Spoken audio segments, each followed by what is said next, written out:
Hello, 'tis I, the snarky juror. If I'm out of breath, if I'm sweaty, if I look like I've been drugged through the backyard, I have. Just got done mowing the backyard, and you got to catch it when you can. I'm in Ohio, and every 12 hours it rains, and the backyard turns into a swamp. So you got to mow it when you can. Front still needs it, but it's not as bad as the back was. So that's my troubles and woes. What's going on with you? I've got Propel and I've got Sprite, and we've got a long day.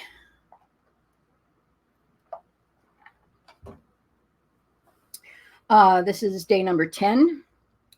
It is May 13th. I had to go.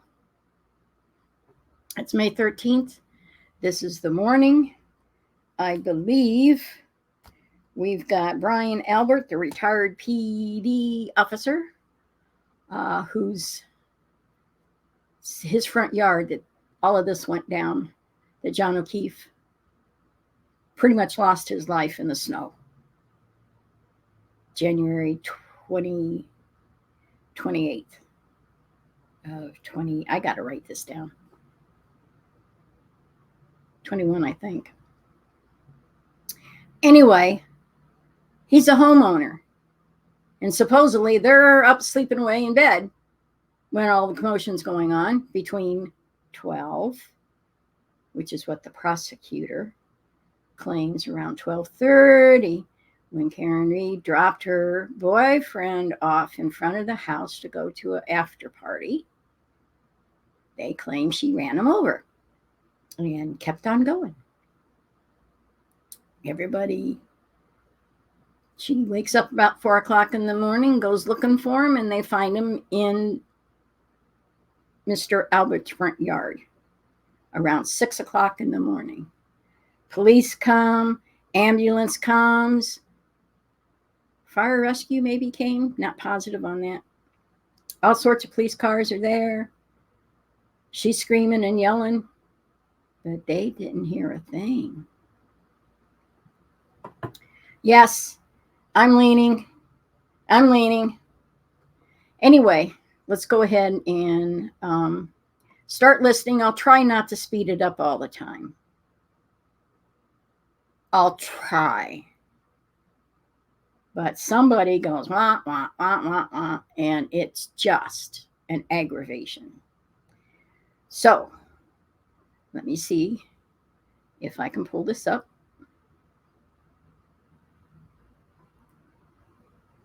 And she's finishing up her, to the jury, were you guys good little boys and girls? Did you not pay attention? Since we left you on. No. Thank you very much. We'll bring Mr. Albert back in, please. I'm going to try to do this without the earbuds. So I may end up having to do this again. Yippee. Just watch your step on it. Somebody found the microphone. You saw us on the evidence give the court and jury the case down here, and the truth, the whole truth, and nothing but the truth, so help me God. I do. Thank you.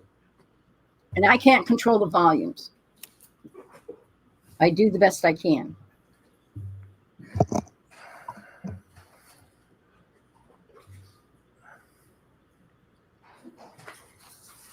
Okay, whenever you're ready, Mr. Jackson. Thank you, Your Honor. Mr. Albert, this process is not the first time you've testified in the court of law, is it? No. In fact, you were a police officer for either just under or just over 30 years. Is that right? Yes. During that time, how many times would you say that you testified in a court of law in any capacity? I would say 100, perhaps. So you consider yourself to be an experienced witness? In what aspect? In as far as being a witness as a police officer? You've experienced testifying in a courtroom? Yes. Okay, so you understand the oath? Yes. You understand the gravity of perjury? Yes.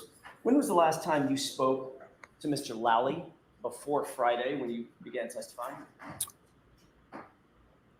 Before Friday, the last time I spoke to Mr. Lally was, I believe, on a conference call around the time of my grand jury testimony. which would have been 2022, Yes, April of 2022. yes. So you've not spoken with Mr. Lally since that time. I don't remember speaking with Mr. Lally since that time, no. What about anybody else from the district attorney's office? No, Have you gone over the facts or what you believe to be the facts of your testimony with anybody before you testified on Friday, not including any lawyer that you may have? no, Did you discuss any questions that you may be asked on direct examination or questions that you may be posed on cross-examination with any member of the district attorney's office? no.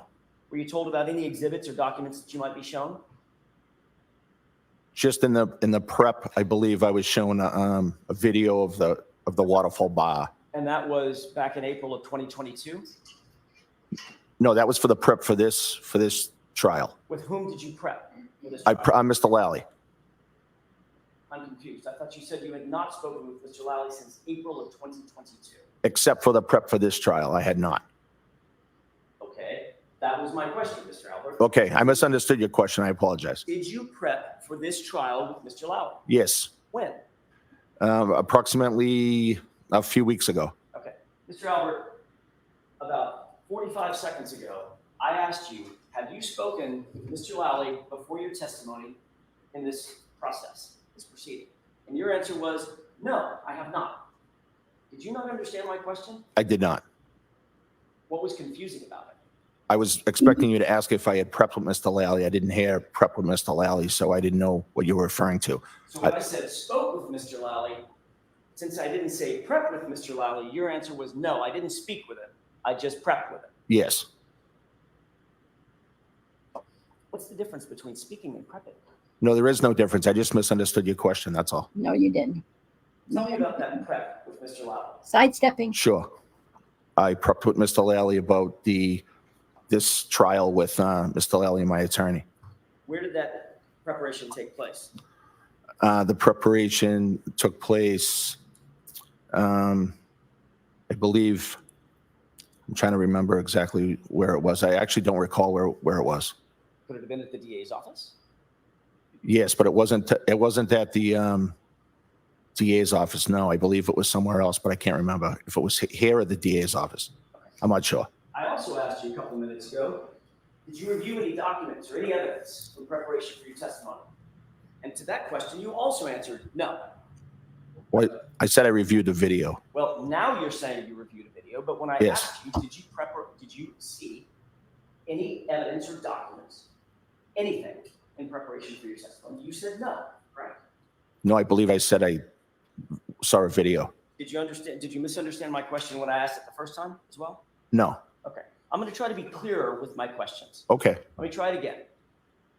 What, if anything, have you reviewed in anticipation of your testimony in this trial? So I reviewed a video of the waterfall. Anything else? I reviewed my transcript from the grand jury. So you have reviewed your prior testimony, My transcript of the grand jury, yes. which is prior testimony, correct? Yes. When did you do that? I did that during the prep. What part of the waterfall video did Mr. Lally show you? It was a small snippet of the video and just one of the 20 seconds of video during that night. Which part? There's a lot of video there. Which part, if you can tell us, which part did you review with Mr. Lally? It just showed the waterfall. It showed patrons. It showed myself and the other people I was with. What were you doing in that 20-second snippet of that video? Wrestling. I believe in one portion of it, I was fooling around with Brian Higgins. Fooling around. Yes. What does that mean? Means we were just fooling around. That's it. Fooling around like playing arm wrestling? No, I don't think we were arm wrestling. I think we were just pushing each other, fooling around. Oh, so play fight. I don't think I would call it play fighting. No, I was just, Remember seeing part of the video where you took a fighting stance, sort of like this? I actually don't remember that part. No. No. Remember a part of the video where Brian Higgins took a fighting stance, sort of like this? Maybe, yes. Two of you approached one another? I don't think I saw that whole video. No. Practicing fighting techniques? Objection. I wouldn't call it that, No, no. you can have that. I'm sorry, what was your answer to that, Mr. Albert? No, So what you reviewed with Mr. Lally was the portion of the video where you and Mr. Higgins were somehow fooling around. And, well, how would you describe it? If it's not fighting techniques, how would you describe it? just joking, being silly, just fooling around. Okay. Doing what physically? Doing, if you rephrase, Physically. I mean, you could joke with words. right. Were you just joking with words like a stand-up comedian, or were you doing something physically? No, I think we were pushing each other, fooling around, joking. Okay. Now joking's in there. Did you ever show him how to throw a punch? Did I what? Did you show him how you would throw a punch? I don't remember that, no. Did you squat down, show him how you want to get low when you're either aggressive or defending an aggression? I don't remember that exact pose, no. Did he walk over to you and grab you and act like he was going to drive a knee into your stomach? I'm not sure. At some point, did you flip him around, grab him in a wrestling hold? I may have, I just don't remember exactly. Do these things sound familiar when you reviewed as to your review of the video that you saw with Mr. Lally? No, I didn't see all those on the video, Mr. Lally. Did you discuss with Mr. Lally the questions that you might be asked by him on direct examination? Did he go through, here are the topics of conversation that we're going to have? No, not like that. Did he go over with you what he believed the topics of conversation might be on cross-examination by either myself or Mr. Unetti? I believe so, yes. What did he tell you you might be asked? I don't remember exactly what he told me. He said we could be asked about the night at the waterfall. We could be asked about back at the house, things like that. Anything else? Not that I can remember. Is there anything, given your conversation with Mr. Lally, is there anything that you want to change about the testimony that you previously gave under oath in April of 2022? No, The fact that you've now reviewed that testimony? no, You stick by that testimony? yes. Have you watched any of these proceedings on any platform before your testimony? No, Never tuned in to anything that's live streaming, any of the media coverage? no, You're aware that your wife testified before you. yes, Did you I don't want to know what the words were. Did you discuss her testimony with her before you testified? no, So she came home after testifying in this trial, and you two never brought it up. no. I just asked her how she was doing, and that was it. Mr. Albert, are you close friends with Brian Higgins? I wouldn't describe it as close friends, no. He's a fellow law enforcement officer, correct? Yes, Works for the ATF, he does. the the Bureau of Alcohol, Tobacco, and Firearms and Explosives, correct? Yes. How long have you known Mr. Higgins? I think I first met Mr. Higgins about 15 years ago. How did you meet him? It was a professional, something at work. We may have worked together. I think at the time he was a Cambridge arson squad member. And I think he came into the city of Boston to do something for work. So you've known him for 15 years, and you were with him on January 28th, 2022, correct? Yes, And he's the 2022. person that you were, quote, joking and fooling around with, right? yes, You had a long road trip with Mr. Higgins on January 28th, 2022, didn't you? what's the question? You had a long road trip with Mr. Higgins on January 28th, 2022, correct? We drove from New York to Boston, yes. It's a pretty good drive, you'd say. Yes, Consider that a road trip? yes. How long? I don't know if it was probably somewhere around 4 hours, maybe. Once you got back from New York to back up to Boston, the Yes. Boston area, the two of you stopped at a location, correct? Yes, What was the location? the hillside. And what did you two do at the hillside? We went into the hillside, had a drink, talked, and I I think Brian may have ordered food. So once you got back from that relatively long road trip, that 4 hour long road trip, I apologize, you stopped at a bar and started drinking, correct? Yes, Do you have anything to eat at the hillside? I did not. But Brian did. Brian Higgins did. I left prior to Brian Higgins eating.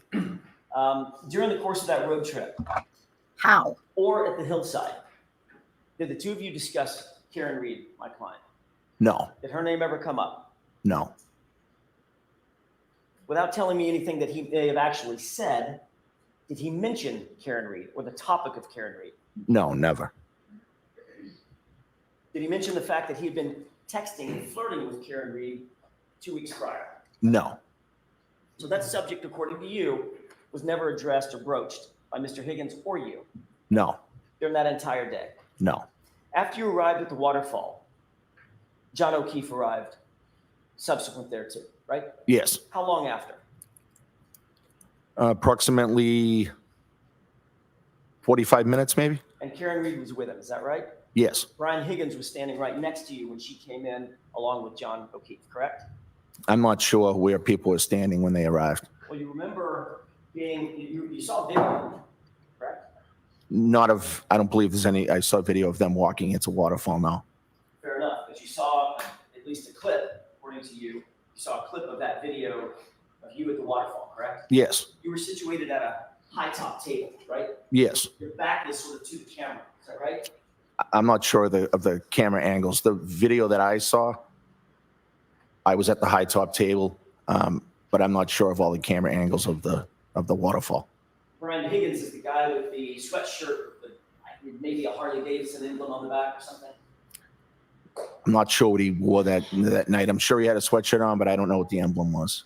He was standing right next to you in the video clip that you saw. Yes, Okay. In other words, that was the video where he was standing right next to you. You two turn to each other and start this play fighting thing. yes, So if it's that time or sometime around there at the high top, you were in proximity of Brian Higgins when Karen Reed and John O'Keefe came into the bar, correct?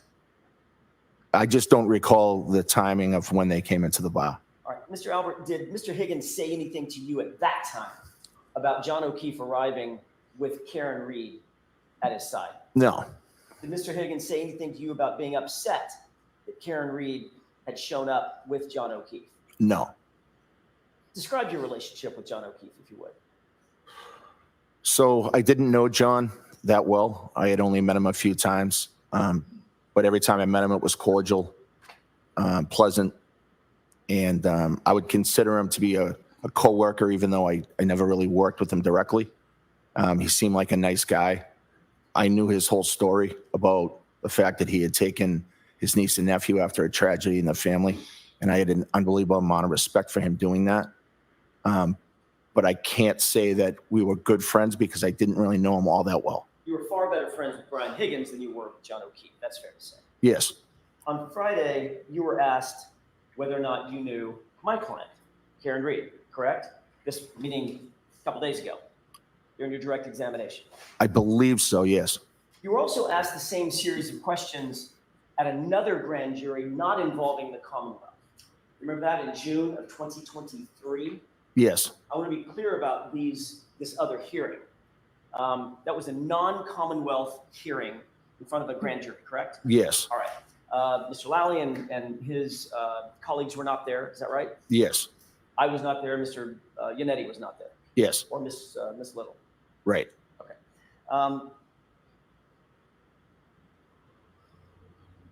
At that June 2023, and I'm going to talk about a couple of dates, so I don't want to be confusing. At that June 2023 non-Commonwealth hearing, you were asked some questions about whether or not you knew Karen Reed before January 28th, 2022. I believe, That night in question. I believe so, yes. And you testified, but before you testified, you were sworn an oath. Yes, Same oath that you swore in this trial, correct? yes, You swore to tell the truth, the whole truth, and nothing but the truth? yes, And you knew that you were testifying under penalty of perjury in that hearing as well, correct? yes, And you testified at that non-Commonwealth grand jury that you, quote, believe Karen was with John the night he came into Hillside a female that looked similar to Karen from the waterfall came in with him on that night, and I assume that was her, but I can't say for sure. End quote. That was your testimony before that grand jury. Yes. But you were also asked a similar question in April of 2022 by Mr. Lally at his grand jury. You remember that? No. Let's start at the Bring up beginning. documents. Before you testified in the April 2022 grand jury, more than a year earlier, and just 3 months after this incident, you were sworn an oath, correct? Yes. Same oath that you took in June of 2023, right? Yes. And the same oath you took on Friday. Yes. Isn't it true that you were asked the question whether or not you knew Karen Reed on January 28th, 2022, and you testified, quote, "I've never met or seen her before," end quote. No, I don't recall that. Didn't you indicate that you just that you reviewed your grand jury testimony in anticipation for this trial? Yes. You'd read the whole thing, Yes. and you don't recall making that statement. No.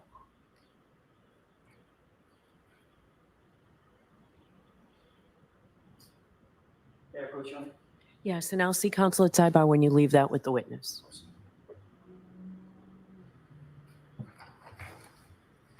Just please take a look at that. Sure. Well, a lot of sidestepping going on. I got to find a tiger that sidesteps. Just flash it. This is, he's tripping all over himself. He's not used to being pinned down, either figuratively or what's the other one? Literally. It's a day.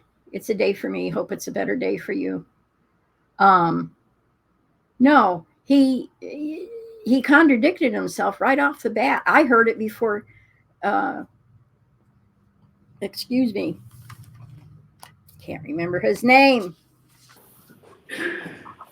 The attorney brought it up.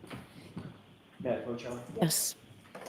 Mr. Albert, have you had an opportunity to review that? I have. Thank you.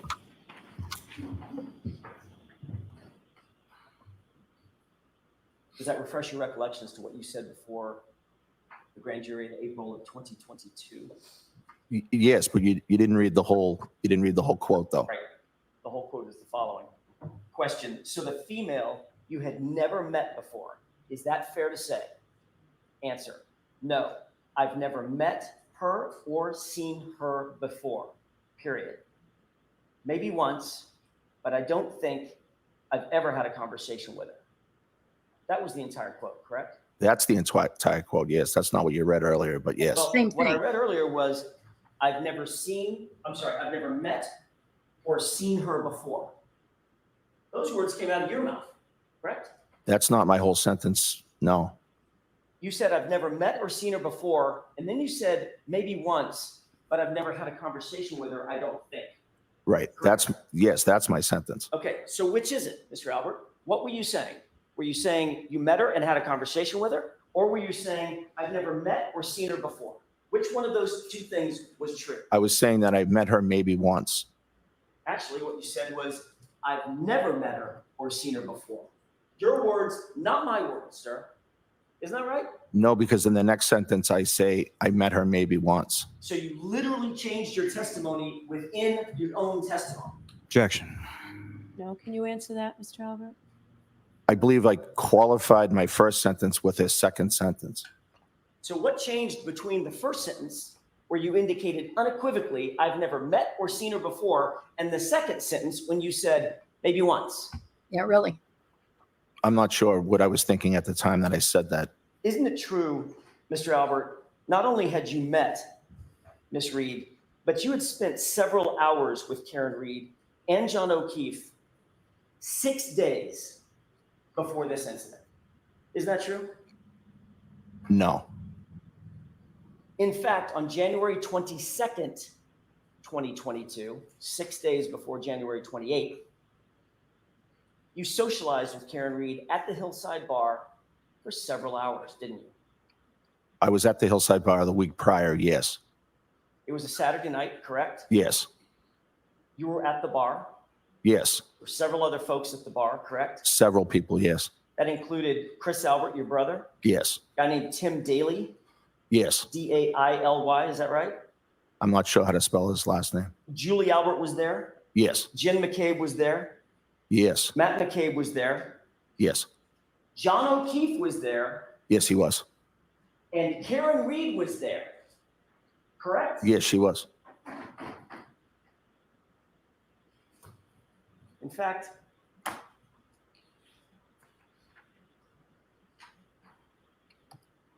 Your Honor, may I approach? Yes. I'd like you to take a look at a photograph. Just look at that to yourself for a second. Tell me if you familiarize yourself with it, and then look up when you're ready. Yes. May I approach? Yes. Actually, I don't need to. Mr. Albert, you can stay there. Do you recognize the photograph that's before you? Yes. How do you recognize it? Well, I recognize the people within the photograph, and the background of the photograph looks like the hillside. Does that appear to be a photograph that was taken on January 22nd, 2022? Yes. You were at the Hillside Bar? Yes. May I publish this, Your Honor? Okay, is it already in evidence or It you? is not, Your Honor. I'm sorry. So you put it in evidence first and then you May publish I it? have that marked as next in order? Yes. And then, Exhibit 67. Thank you.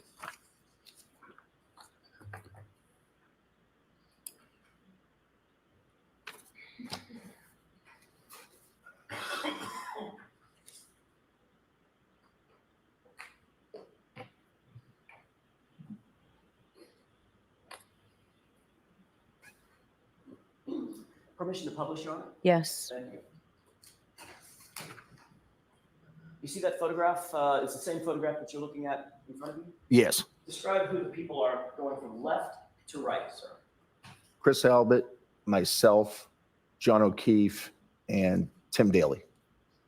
And this was on January 22nd, 2022, at about 11 p.m., correct? Yes. May I approach, Your Honor? Yes. Mr. Albert, who took the photo? Karen, I don't know. Karen Reed took the photo, didn't she? I have no idea who took that photo. Karen Reed took the photo. You're literally staring right at her, correct? I don't know who took the photo. Well, who else do you think it could have been? Well, there were a lot of people there. You mentioned my sister, two sister-in-laws, a brother-in-law. I'm not sure. oh, he's digging a hole and he's digging it deep. You can turn the lights back on, please, and take the photo down. I can't believe a thing he says now. And I wonder if the jury is the same way. Oh, Did you ever see this photo from Jen McCabe? No.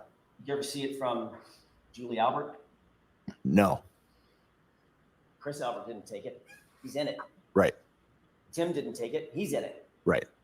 You obviously didn't take it. Right. And who's the guy on the far right? Tim. That was Tim. Who's the guy next to Tim? John.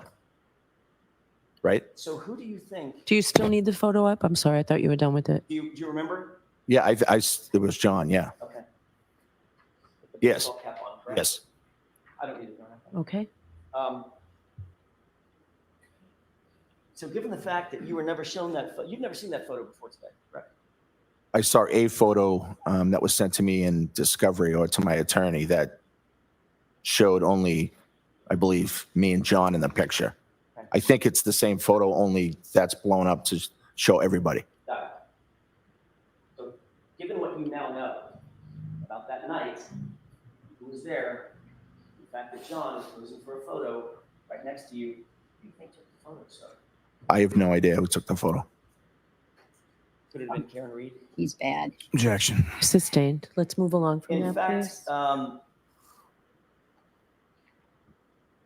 you were interacting with Karen Reed and John O'Keefe throughout that evening, correct? I remember having conversations with John that evening. I don't necessarily remember speaking to Karen that evening. Irrespective of whether or not you spoke to her, you obviously saw her there. Yes. You were there with her for a couple of hours. Well, I wasn't there with her for a few hours. I was there with other people. Okay. So without splitting hairs, she was there, correct? Yes. John was there. Yes. You were socializing with John. Yes. She was right next to him. Sometimes, perhaps not, maybe all the times I was talking to him. No. So you were socializing not exclusively with her, Right. but certainly socializing with her 6 days before John O'Keefe ended up dead on your lawn, correct?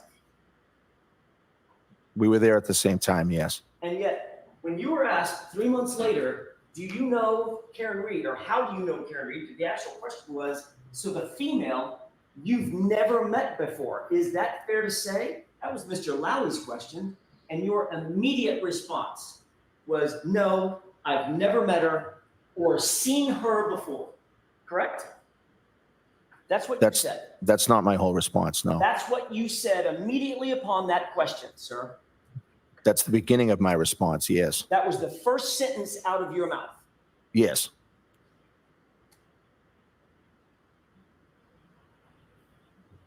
You also testified at the subsequent grand jury in June of 2023. When asked what was your impression of Miss Reed, you said, quote, I honestly didn't really have one. I didn't have any conversation with her. I just kind of saw her from across the table. I didn't really think of it either way. Correct? I don't know what that question is referring to. Is that for the waterfall or is that for Hillside? Hillside. Okay. Yes. All right. So in June of 23, a little over a year later, your testimony significantly changed from no, I've never met or seen her before, to I really didn't have a conversation with her. I saw her across the table. I didn't really think of it either way. Correct? No, I think those are very similar testimonies. When you were asked in the other proceeding, and this is about the waterfall, question, did you talk to Karen Reed at the waterfall that night? You answered unequivocally, I did not. Is that right? Yes. And that's what you told the June grand jury, June of 23, correct? Are you referring to the state grand jury? Or? No, I'm sorry. Okay. That's why I'm using dates. I'm trying to be careful. Right. April. I'm just not clear on what all the dates were. I'll see if I can clarify. Okay. April 2022, state grand jury. June of 2023, a different grand jury. Okay. When you were asked at the June of 2023 grand jury, did you ever talk with Karen Reed at the waterfall that night? Your answer was, I did not. Correct? Yeah. Yes. With the court's permission, could I play a small clip from Exhibit 53? Okay.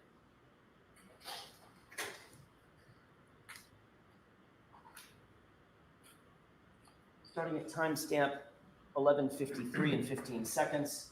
If we could just play this, and I would direct your attention, sir, to the upper right-hand corner. Well, the lights are on. There's Karen at the end of the high top. And there's the two Bryans.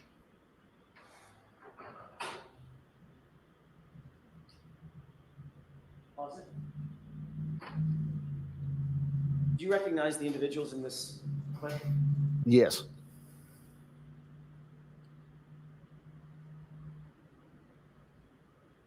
you recognize that person? Yes, I believe that's me. Do you recognize that person? I do. I believe that's the defendant. Ms. Reed, Yes. what does it appear you are doing as it relates to Ms. Reed in this clip? It appears that I'm talking at the table. I don't know if it's specifically to her, but Let me play it.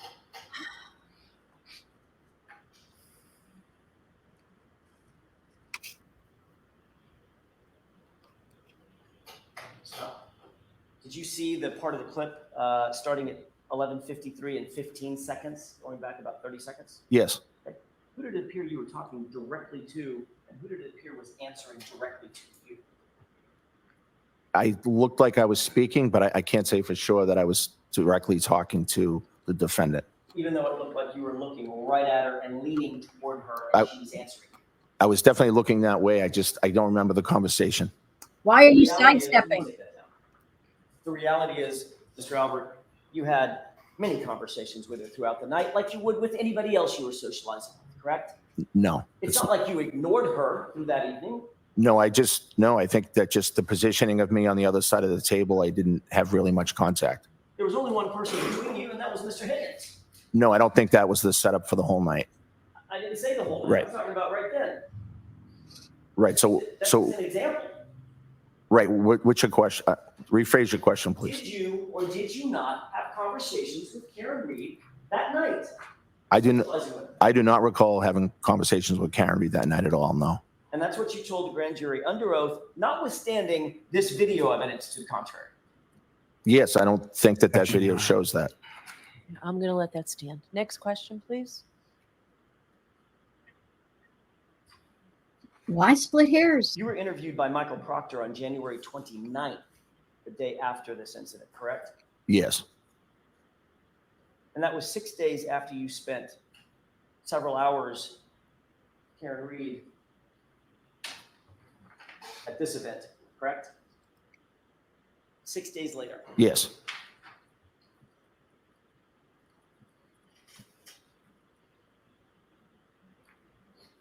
You were asked by Michael Proctor whether or not you knew or what your relationship was with Karen Reed, correct? I don't recall if he asked me that. Did you say to Michael Proctor, quote, that you quote, did not know Karen Reed, end quote? I may have. Yes. But when you made that statement, you did not know that Ms. Reed had a photograph of you at the Hillside Bar, correct? You didn't know that photo existed, did you? Objection, Your Honor. Sustained. Sir, you were trying to distance yourself from Ms. Reed in your interview with Michael Proctor, weren't you? Objection. Were Big you? time. No, I was not. Mr. Albert, you were trying to distance yourself from knowing Ms. Reed in your grand jury testimony with, well, I'll use the date, in your April 2022 grand jury testimony, weren't you? No. You were further trying to distance yourself from Ms. Reed in your June 2023 grand jury testimony as well, correct? No. You thought that it was important to try to deny knowing John O'Keefe and Karen Reed during those interviews and or that testimony. Yes. Objection. Sustained. Mr. Albert, you knew that if you admitted having a relationship with John O'Keefe and Karen Reed, you'd have a lot to answer for when Karen Reed's boyfriend ended up dead on your lawn 6 days later, correct? Objection. Sustained. You can ask the question differently. You knew that there would be questions about your relationship with Karen Reed if it were known that you knew her before her boyfriend ended up dead on your lawn 6 days later, correct? There would be questions. Objection. You can ask it a different way. That's sustained.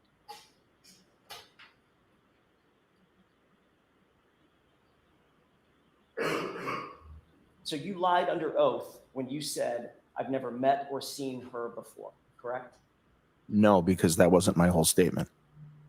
The sentence, I've never met or seen her before, pretty unequivocal, isn't it? That was not the context of my whole sentence. But that's the words that came, those are the words that came out of your mouth, right? Initially, and then I remembered that I had met her once. Let me just ask it this way. Sure. Is that sentence true or false? That you had never met or seen her before? It's false. True or false? That portion of that sentence is false. Let's get this on the record. Did John O'Keefe come into your house at 34 Fairview at any time on January 29th, 2022? Absolutely not. I wished he had. And you're as sure about that as you are about the statement that you had never met or seen Karen Reed in your life, Objection. correct? Sustained. You can ask it differently, Mr. Jackson. I want to get back to the waterfall.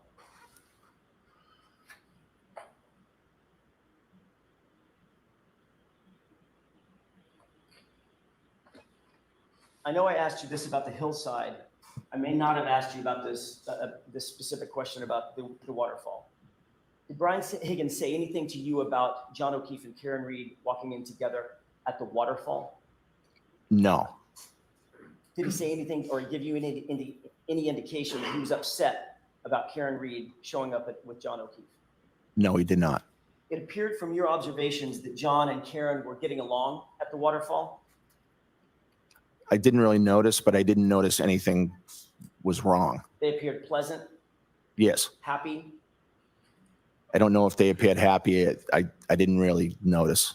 They were interacting with others. Yes. You didn't notice any tension, No. no argument, No. no yelling or fighting. Nope. They looked like a normal, happy couple. Yes. Did either of them appear to you to be completely drunk? I didn't have a ton of interaction with John or Karen that night, so I can't really say, but it didn't appear them that they were drunk. No. You had an opportunity to review the waterfall video. You did it with Mr. Lally, correct? The only small portion of it. Right, but even in that small portion, and based on your memory, you don't remember that anybody being stumbling drunk and falling down over stools and things of that nature. No. They appear to be acting appropriately Yes. and interacting with others appropriately. Yes. People were buying drinks for others, is that right? I'm sure. I don't recall exactly, but I'm sure that was going on. It's Yes. not that unusual to say, hey, I'll get this round, correct? Yes. You left the waterfall at 11:58, is that right? Yes. Approximately. Who was invited to come over to your house upon leaving the waterfall? Whoever wanted to, really. You'd been drinking since about what time in the evening or in the afternoon?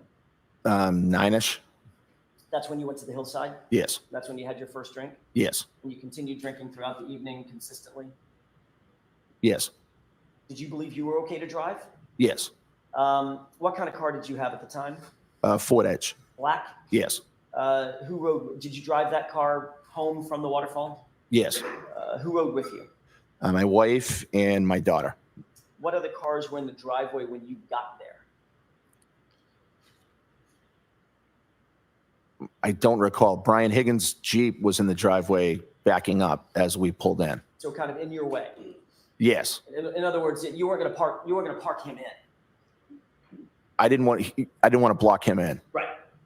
So you waited until he moved his Jeep out of the way, Yes. and then you pulled in. Yes. Where in the driveway did you pull in? I believe I pulled to the left side of the driveway. You would have been closest to the garage, or was there a car between you and the garage? I would have been closest to the left side walkway. I don't think there was a car in front of me, but I'm not 100%. Mr. Albert, did you move that black Ford Edge at any point that night after you got home? No. Brian Higgins was the first person to actually physically get to the house. He got there before you, correct? Yes. Describe his Jeep. He had a Jeep Wrangler. I believe it's white. I think it's white. Any appendage on it? A plow. A snow plow on the front Yes. that can hydraulically go up and down. I didn't see it that closely. I'm assuming it can, but I don't know that for sure. After Mr. Higgins moved out of your way, out of the driveway, where did he put that Jeep? I don't know. I don't know where he parked. So you wouldn't have gotten to the house if you left Waterfall at 11:58. You have to get out to your car, get in your car, start it up, drive home, wait for Brian Higgins to move his Jeep, park your car, then get into the house. That's a fair assessment of the mechanism of you getting home that night, correct? Yes. You wouldn't have gotten into the house until, what, 12:15? Maybe 15 minutes for all that? I would put it more, maybe 10 past 12. Okay. 12:10 or so? That would just be a guess. So it could have been 12:15. Yeah, and it could have been 12:07. Who was inside the house when you walked in? My nephew Colin, my son Brian, and then he had two friends, female friends. I believe it's Sarah and Julie. What were they doing inside the house? They were sitting at the kitchen table. And your nephew, Colin, how old was he at the time? I believe 17 or 18. Describe him. In what way? Height, weight. So 2.5 years ago, so he was probably 5'11", maybe 6 feet, and probably 100 and, I'm guessing 175 pounds. Big boy. He's Not a small kid. right. I mean, bigger than me, significantly. Yes. Athletic guy. Yes. Played football. Yes. Good at football. Yes. You testified that you went to the bathroom after you arrived home, correct? Yes. After saying hi to everybody, I went to the bathroom. Was that upstairs or downstairs? I'm not sure. I have a bathroom downstairs and not downstairs, but on that floor and then upstairs. So I'm not sure which one I went to. When you came I think back it was down- upstairs. I'm sorry, I didn't mean to. I think it may have been upstairs, but I'm not sure. When you came back downstairs from the bathroom or came out of the bathroom, wherever it was, you no longer saw Colin, Yes. Prior to going to the bathroom, Colin had said that he was getting picked up. but you never saw him leave. No, You didn't see him leave the house, and you didn't see him get picked up by anybody. I did not. You didn't see a car outside waiting for him, correct? I didn't. No.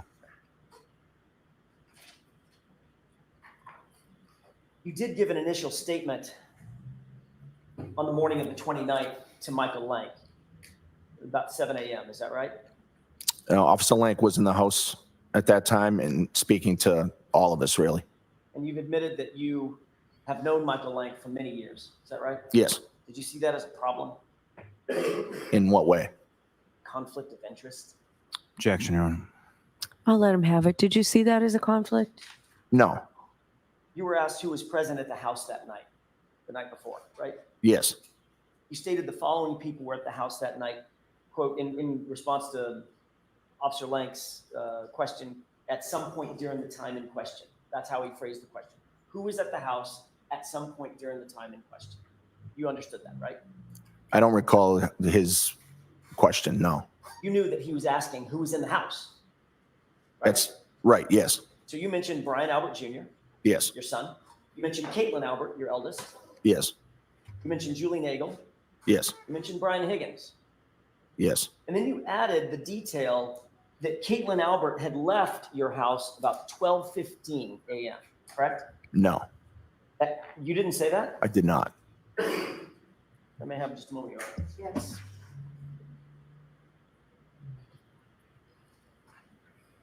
Got to get your story straight and stick to it.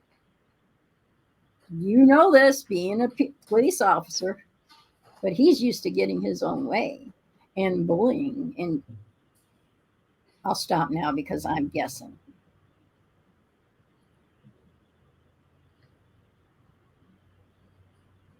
May I approach you? Yes. So to the prosecutor first. Show Mr. Lally. I'm sorry.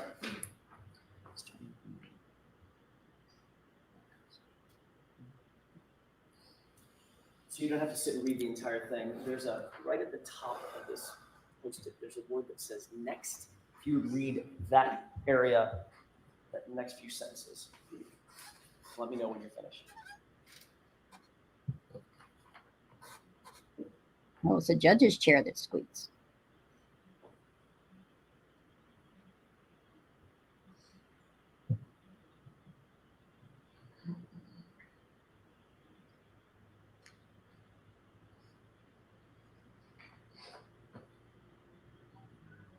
It must be pretty good.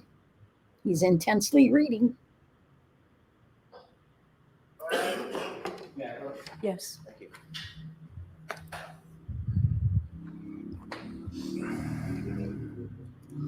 Mr. Albert, did you have an opportunity to review that portion of a report? I did. Did that refresh your recollection about a conversation that you had along with your wife with Officer Lank? Yes. Isn't it true that Officer Lank asked you and your wife who else was in the house that night aside from the names already mentioned? And the names mentioned were Brian Albert Jr., Caitlin Albert, Julie Nagel, and Brian Higgins, quote, who is a friend of Brian Albert Sr., end quote. Is that right? That's what the report says. Yes. And then the report goes on to say, they advised me that their daughter Caitlin left the house around 12:15 a.m. when she was picked up by her boyfriend, Tristan Morris, right? That's what the report says, yes. Do you think Officer Lang got it wrong? Perhaps, yes. Did you say that Caitlin left about 12:15? No, Did Nicole say in your presence that Caitlin left about 12:15? she did not. At any point, did Officer Lang ask you what time Caitlin left?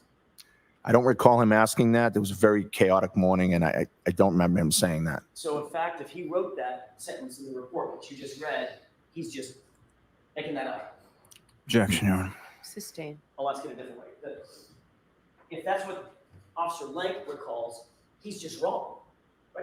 Yes, Anything else that he's wrong about in there? I didn't read the whole report. At no point, isn't it true that at no point during that interview did you admit or mention that Colin Albert had been at the house that night? I don't believe I did, no. At no point during that interview did your wife, Nicole, in your presence, Why are admit they- or mention that Colin Why are Albert they was in the house that protecting night? Colin? No, I'm So confused. did both of you conveniently forget that Colin was there? Objection. I'll ask it a different way. Sustained. Did you forget that Colin had been there? no, Is there a reason that you left his name out? because he wasn't there. He left when we got there. He wasn't there for the duration of the time that we had that night. Except for the fact that you just testified that you never saw him. Right? Well, he said he was getting picked up, and then he was gone, so I assumed he left. People say a lot of things, but you didn't see him leave, and you didn't see him in the regular floor of the house, according to you, correct? Right, Ground floor of the house. right. He was no longer in my house, so he left. Well, you didn't search the house, did you? No, At that time, right? And you never saw him leave. I didn't physically see him leave, no. You also gave a statement to Michael Proctor later that morning. It was about noon, maybe it was in the afternoon, noon, 12:30, something like that. Are you asking? On the 29th, you later, after you spoke with Officer Lang, you later were interviewed by Trooper Michael Proctor over at Jim McCabe's house. Do you remember that? Yes. Colin's name was never mentioned then either. No, because Colin wasn't at the house for the duration of the night. So when they said who was in the house, talked about Brian Albert, Caitlin Albert, Yes, folks in the house, yes. And there were, Nagel, yes. And there were other people in the house prior to us arriving. I didn't mention them either. who's that? There were some females, friends that were over prior to our arrival, and But you never even saw them. no, So you have no idea who was there and who wasn't there before you got there. no, I know that there were people at the house prior to me getting there. Mr. Albert, the question that has been posed to you by several officers was, who did you see in your home when you got there, correct? Objection. No, I'll allow it. I don't believe that's how it was asked, no. It's definitely But not. Colin's name was never mentioned. It's left out. I testified multiple times that Colin was there when we arrived. Oh, you did it after the fact, right? Yes, when I was at, You knew that the defense knew that Colin was there. Objection. Sustained. In your initial reports to the police, his name was never mentioned, was it? I did not mention it, no. And Nicole did not mention it in your presence, did she? In my presence, no. Let's talk about Caitlin Albert, your eldest. You told Officer Lank that your daughter, well, according to Officer Lank, let me rephrase the question based on our colloquy back and forth. According to Officer Lank, you're aware that he wrote, he was told she was gone by 12:15, correct? That's what he wrote in the report, yes. If Caitlin was gone by 12:15, she would not have been there when John and Karen arrived to the house, correct? Because they didn't arrive for 15 minutes later. But she was at the house, so that would be a hypothetical. Okay, so, fine, hypotheticals, let me ask you a hypothetical. If in fact Caitlin was gone by 12:15, that would mean hypothetically, she would not have been there when John and Karen arrived 15 minutes later. Objection. Sustained. He's the one that brought it up. Jeez.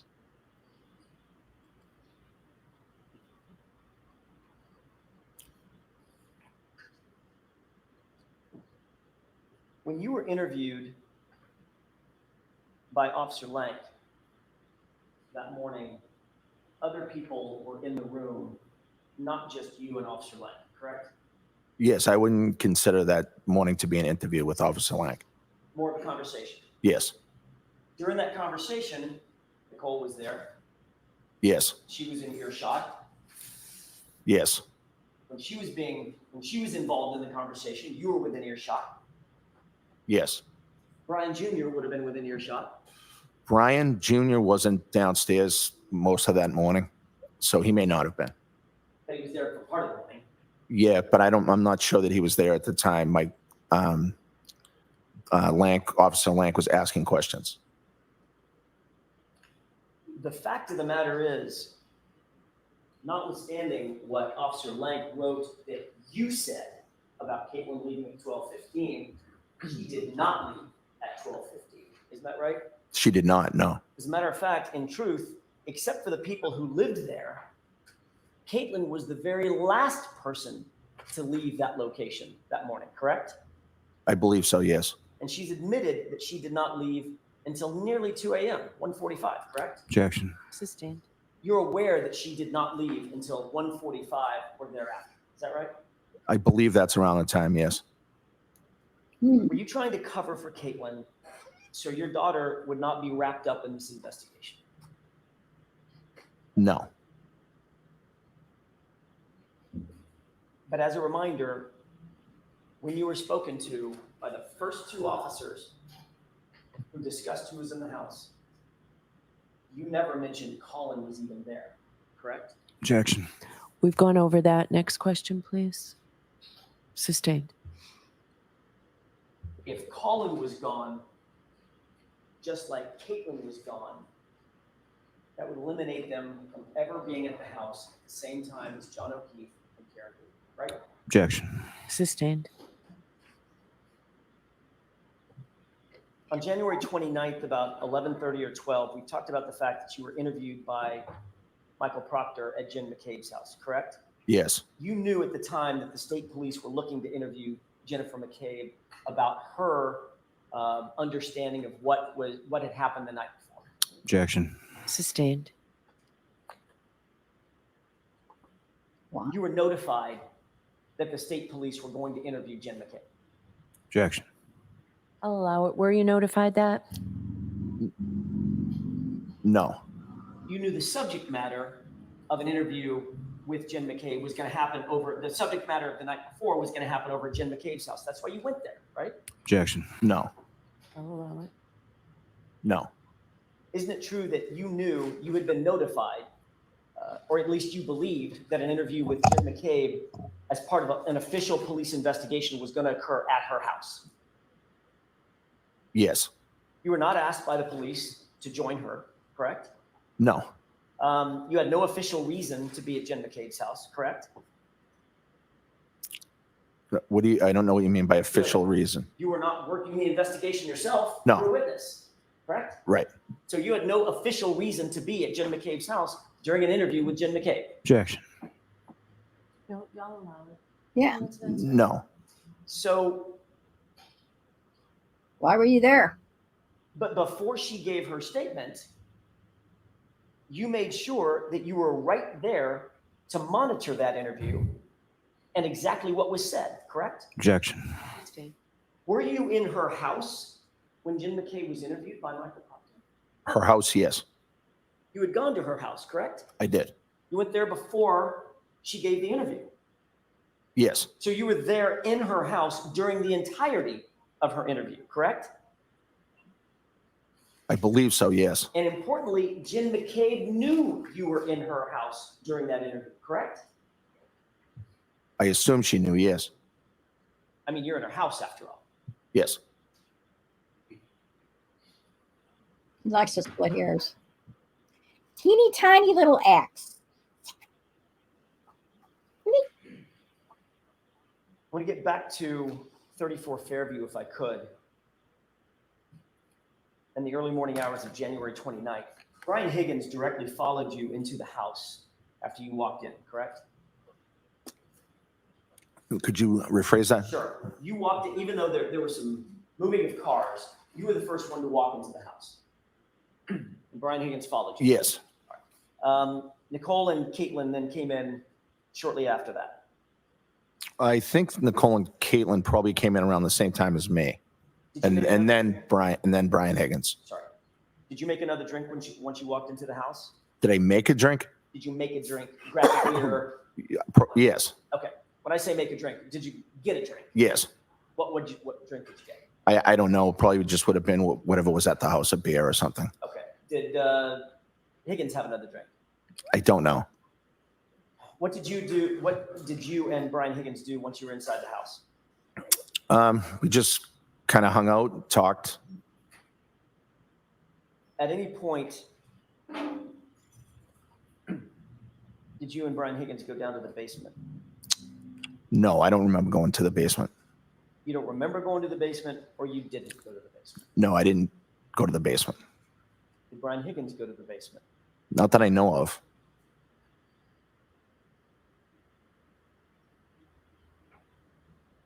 And you didn't go upstairs to the second floor, did you? I think I did go upstairs, yes. Isn't it true that Brian Higgins has never been upstairs in your house? Prior to that night? Ever, including that night specifically. I don't think that's true, no. You owned a dog at the time, correct? Yes. It's a German Shepherd named Chloe. Yes. Mix. Describe that dog as being not great with strangers. Isn't that true? I did describe it that way, yes. You testified that, quote, it started barking because it realized that people were downstairs, end quote, right? Yes. Chloe had a penchant for barking when she heard people, correct? No, not necessarily. She did that night. Yeah, I think she wanted to use the bathroom.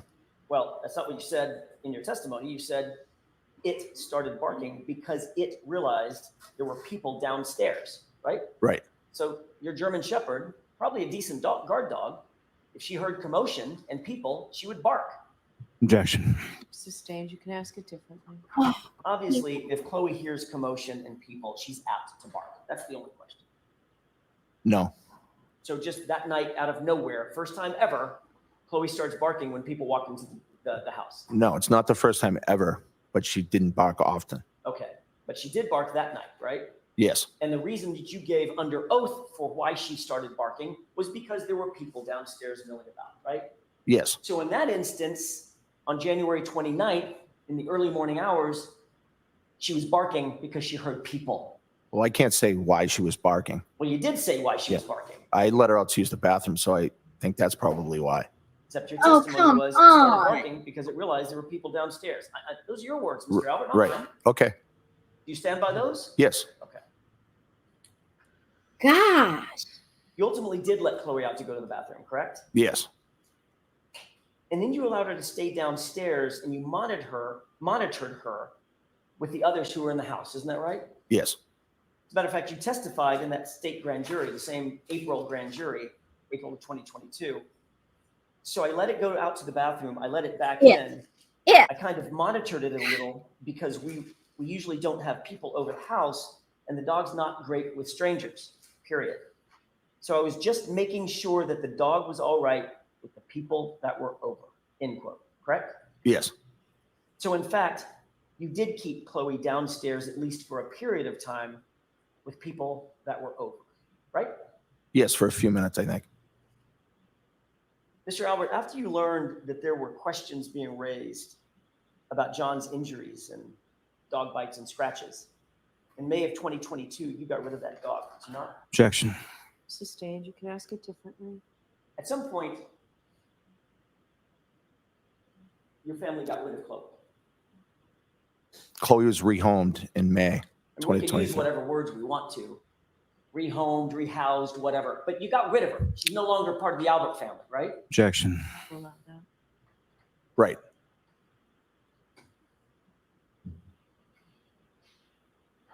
When did you get rid of her? So Chloe was rehomed in, I believe, May Of 2022, of 2022. just months after the incident we were discussing. Well, after it was involved, she was involved in a dog fight with another dog out front. Right, but that's also after the incident we Yes. were discussing. Yes, May. That's a family pet that you had for 6 years or 7 years. Approximately 6 or 7 years. Not Your sure. explanation just now for having gotten rid of that dog is because it bit another dog and ultimately sent 2 women to the hospital, correct? I believe 2 women went to the hospital. Yes. But you took no action to get rid of Chloe until after you knew that serious questions were being raised about John O'Keefe's, Objection. correct? Sustain. Oh, come on. At some point, you did realize there were questions being raised about John O'Keefe's injuries on his arm, correct? Objection. They allow that. Yeah, Realize that? that's how you phrase it. I heard some talk about it. Yes.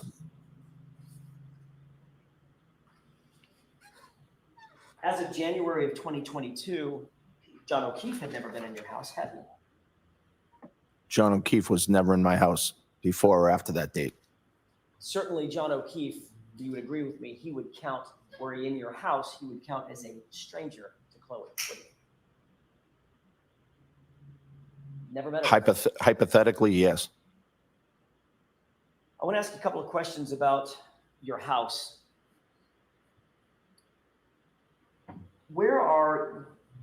I know there's multiple bedrooms. Are all the bedrooms on the top floor? Yes. Okay. How many bedrooms? 5. As we're looking at your house, from the street looking at your house, are your bedroom windows, your and Nicole's bedroom windows, visible from the street? Yes. Which windows would they be? Far left. If you were facing the house, they would be far left corner. Upper or lower? Upper. Upper left corner. Yes. How many windows? 3 or 2 service that bedroom? 2. Your Honor, with the court's permission, could I display Exhibit 66? Okay. Do you see what is displayed on that television? Yes. What does that appear to be to you? The house at 34 Fairview Road. Okay, understanding this is a graphic representation, not a photograph. Do you see the windows that you just described servicing your bedroom on that graphic? Yes. Are they right there? Yes. Okay, upper left, 2 windows, correct? Yes. And those overlook what part of the lawn? The front lawn. Okay, front lawn toward the left side of the house, not toward the driveway, correct? Right. I mean, it's the whole front lawn, but yeah, Right, but they're toward the left side of the house. the windows are yes. I think you asked about the view. Right. So the view's the whole front yard. I'm just trying to make the record, the spoken record as clear as possible. Right. They're on the left side of the house. Yes. They directly overlook this portion of the lawn, the left side of the lawn, Yes. furthest from the driveway. Yes. And that's where John O'Keefe was found. And you can't tell me that dog didn't bark. Where's your bed, or where was your bed inside that room as relates to the windows? I'm just trying to think of how to describe it. So the bed would be in the middle of the bedroom. Okay, it's a bad question on my part because we haven't been there. Let's do it this way. How many feet from the windows would the closest part of your bed be to those windows? Maybe 5 feet. 6 feet. You indicated that Nicole came to bed about 2 o'clock in the morning. Yes. Where was the dog? The dog was in my room. And she was sleeping on a mat in your room. Yes. And that mat is also about 6 feet from the windows. Yes. 6 feet being from me to Miss Little, maybe this far, Could be, yes. Maybe a little further, but yes, maybe this far. maybe.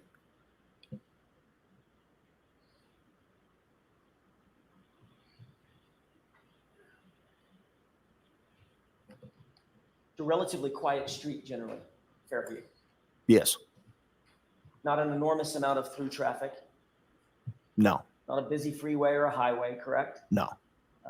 Not an especially noisy street, The street, no. especially at 6 a.m. on a Saturday morning, right? Right. Unlike mine.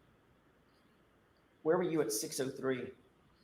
on the morning of January 29th, 2022? I was sleeping in my room. 6 feet from that window. Yes. Was Nicole in bed with you? Yes. Had you taken any medication the night before? No. Were you on any sedatives, No. sleeping pills? No. Were you wearing a sleep apnea machine? No. Were you wearing an eye mask? No. Were you wearing earplugs? No. You shortly thereafter became aware that 6 emergency vehicles, including a fire engine, police cruisers, and unmarked police vehicles, a civilian SUV, were all parked in front of your house that morning, correct? I'm not aware of what type of vehicles were parked there. No. You seen photographs since this incident? Of the vehicles out front? Right. No. Are you aware that all of those vehicles had their engines running? No. Are you aware that all the emergency vehicles at least had their lights on, flashing lights? No. Were you aware that there were a number of first responders outside their vehicles traipsing around your lawn? Was I aware? Were you aware at the time? No. Were you aware that there were emergency responders, first responders, who were talking to each other over the din of the wind and the snow? What? To communicate with each other? No. You're aware that there were 3 women on your lawn at one point? And one of them was screaming. Just only after the fact. And at least one of those women was screaming to the top of her lungs at 6:03? No. Again, your German Shepherd was 6 feet from the window, correct? I don't know that for sure. That's where Matt was. Well, that doesn't mean that's where she always is. She also sleeps in the closet area sometimes. Oh, so now Chloe's in the closet. I didn't say she was in the closet. I said she sleeps in the closet area sometimes. Was she sleeping in the closet area that morning? I don't remember. Likelihood is she's sleeping on that mat 5 or 6 feet from that window, correct? Objection. I don't know. Sustained. And your explanation, and by the way, we've already talked about this. Earlier that day, you've already indicated she was barking because she heard people and noises downstairs when you guys came in the house. Yes. And your explanation is that you and Nicole and Chloe, the German Shepherd, all slept through the entirety of that commotion on your front lawn. Yes. To be clear, you are a trained first responder. Yes. Yet during that entire event, after you were awakened, all that chaos on your front lawn, you never came out of your house to assist or investigate in any manner whatsoever, did you, Mr. Albert? Once I was awakened? Correct. No. We've talked about this a little bit, but I want to ask you a couple of other questions about the layout of the house. Your house is sitting on top of a basement, correct? Yes. Or was at the time. Describe how you get to the basement from inside the house if you come in the front door. And when I say, I'm sorry to do this, I don't mean to interrupt you. There's 2 front doors that you go in, correct? Yes. For purposes of my question, Mr. Albert, I'm going to talk about the one that's right in front of you, the obvious one, as the front door, and the one to the right of it as you're looking at the house is the side door. Okay? Okay. Because I don't know how else to describe it. If you come in the front door, describe for the jurors, where is the basement door as compared to that? So you walk straight ahead. You pass the kitchen dining room area opening on your right-hand side, and there's a door on the left. How many paces? The door opens, how many paces to walk over and grab that door handle? I'm not sure, maybe 10? 10 full paces. Maybe, yeah. So Maybe 8, maybe 8. Mr. Albert, it's about 4 long steps, correct? Well, I don't know. You asked paces, so, Right.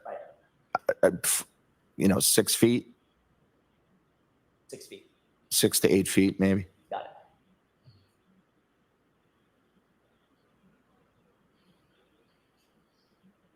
What was the basement used for in January of 2022? So the basement had a weight room in one of the rooms, and The other room was nothing at the time. It had been damaged, or water damage due to an overflowed toilet.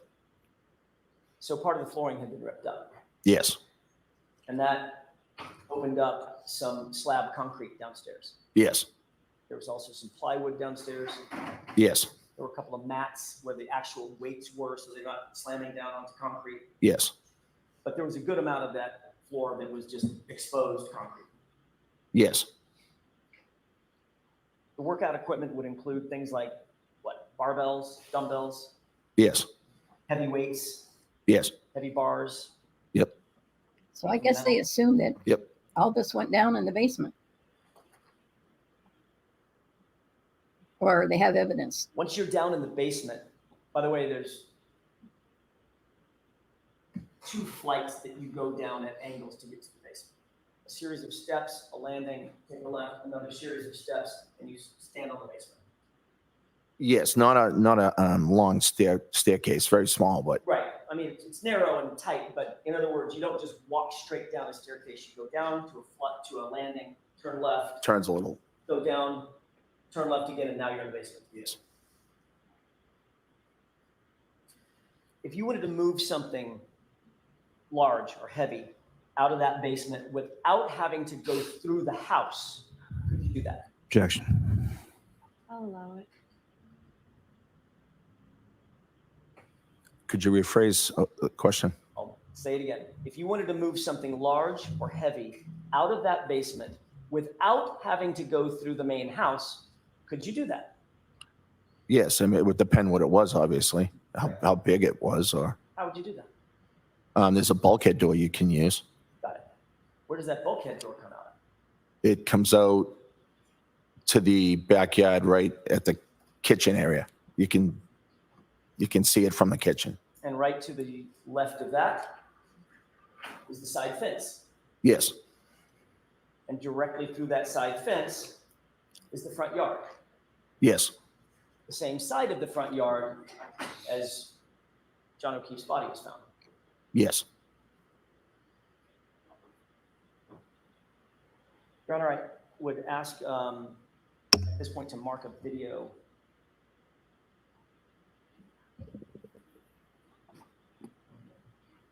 Tell me how just a moment, Your Honor. Yes.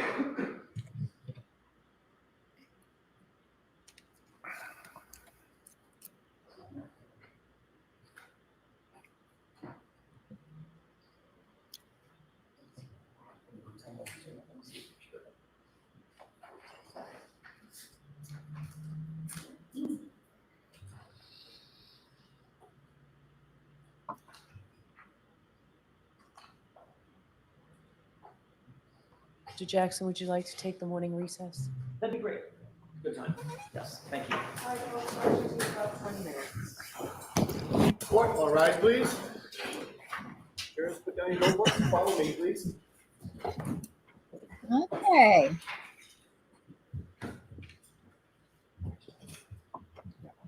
So, what you think?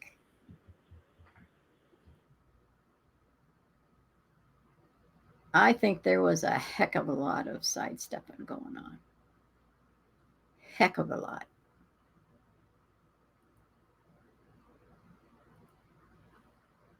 Ridiculous. Absolutely ridiculous. All of them can't give a direct answer to any of the defense team. And he was horrendous. Even I could see where he, what? You did, that's not what you said. 2 seconds ago. That's not what you said. So I don't know what's going on, but and speaking of it, they don't call her, they didn't call the dog her or the dog. It was it. Who calls their dog it? He said it and his wife said it. It. I would not want to be one of their pets. It? That's not a family dog. And they are really hiding stuff. Really. Let's go ahead and get this going again. I'm going to get me another drink. What am I looking for? Did you speak with anybody at the break about your testimony? Just my attorney. We will start it there because I missed the first sentence. There we go.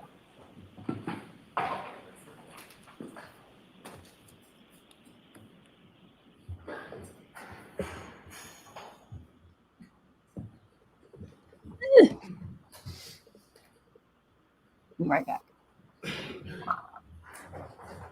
Thanks. Please be seated. Put it back.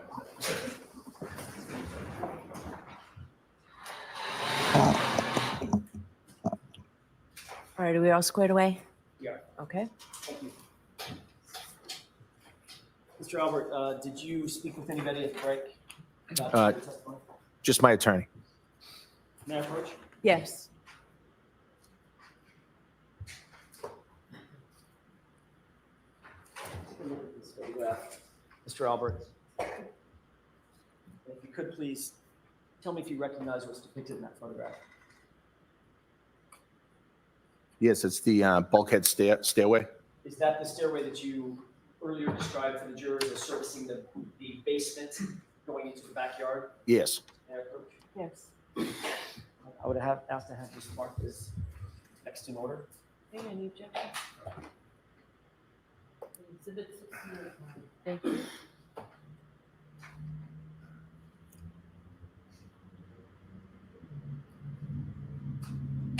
May I? Yes. Move to publish, Your Honor? Okay.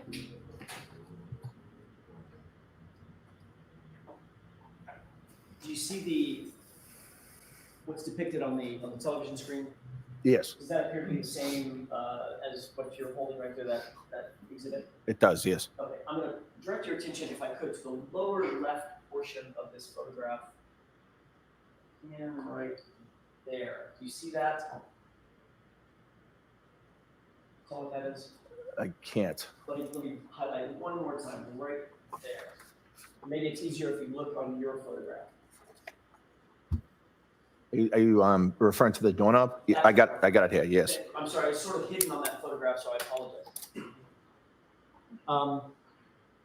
Is that the door that swings open or closed to close off the basement? Yes.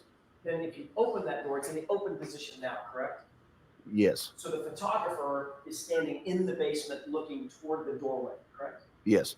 Then you climb 7 or 8 stairs, Yes. and that bulkhead door, which is where all the light is emanating, how does that open? So the bulkhead door opens straight up. Okay, at least in that photograph, it was hinged toward the house and would open up like a, I don't know, like a sandwich or something. It opens straight up to the bay windows that are in the kitchen. Got it, okay. Okay, that's all I need for that photograph. Your Honor, I have a flash drive with a video on it. I'd ask that this be marked as next in order. Court's permission. Or court's permission. Assuming it's the same one, no objection. It's the same one. Exhibit 69. Mr. Albert, I want to ask you to take a look in just a second at a video and then describe if you recognize what's in that video. I'll probably play maybe 5 or 10 seconds of it and then pause it. If that's okay. Okay. Court's permission? Yes.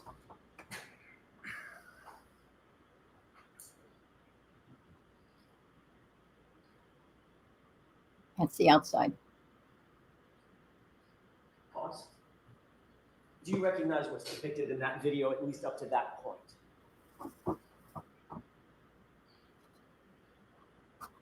No. Does that look like your basement door, although the bulkhead doors have been replaced and different? The whole thing looks different to me. Let's go ahead and play the video.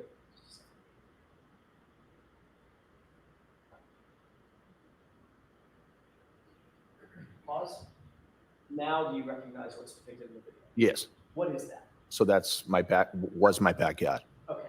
And what area is over to the left over here? That's a gate Okay. And what does that gate open up to the front yard. So the area that we're looking at right now, where the photographer is standing, is the backyard. Yes. Now, having seen that, notwithstanding the way that the bulkhead doors open, now do you recognize what was depicted at the beginning of the video, which was that staircase? Yes. The downstairs door, the door itself, the wooden door itself also looks different. Okay, so, but it is But it is the stairway. Yes. going into the basement? Yes. Or coming out of the basement? Yes. So in other words, another way to put that is that represented the ingress and egress through the bulkhead to the basement. Yes. Okay, let's go ahead and play this. Somebody let them in their yard. That was nice of them.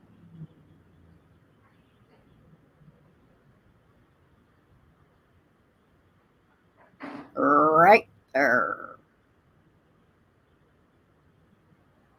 There's the flagpole to the right. Straight shot. Straight shot.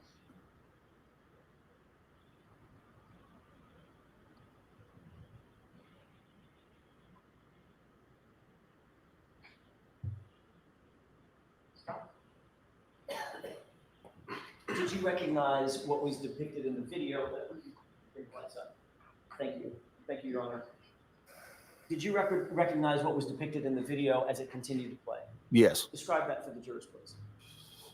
It looked like the video was from walking from the backyard towards the front yard.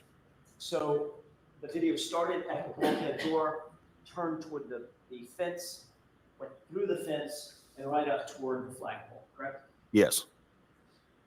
Is that an accurate representation of the layout of the house when you lived there on January 29th, 2022?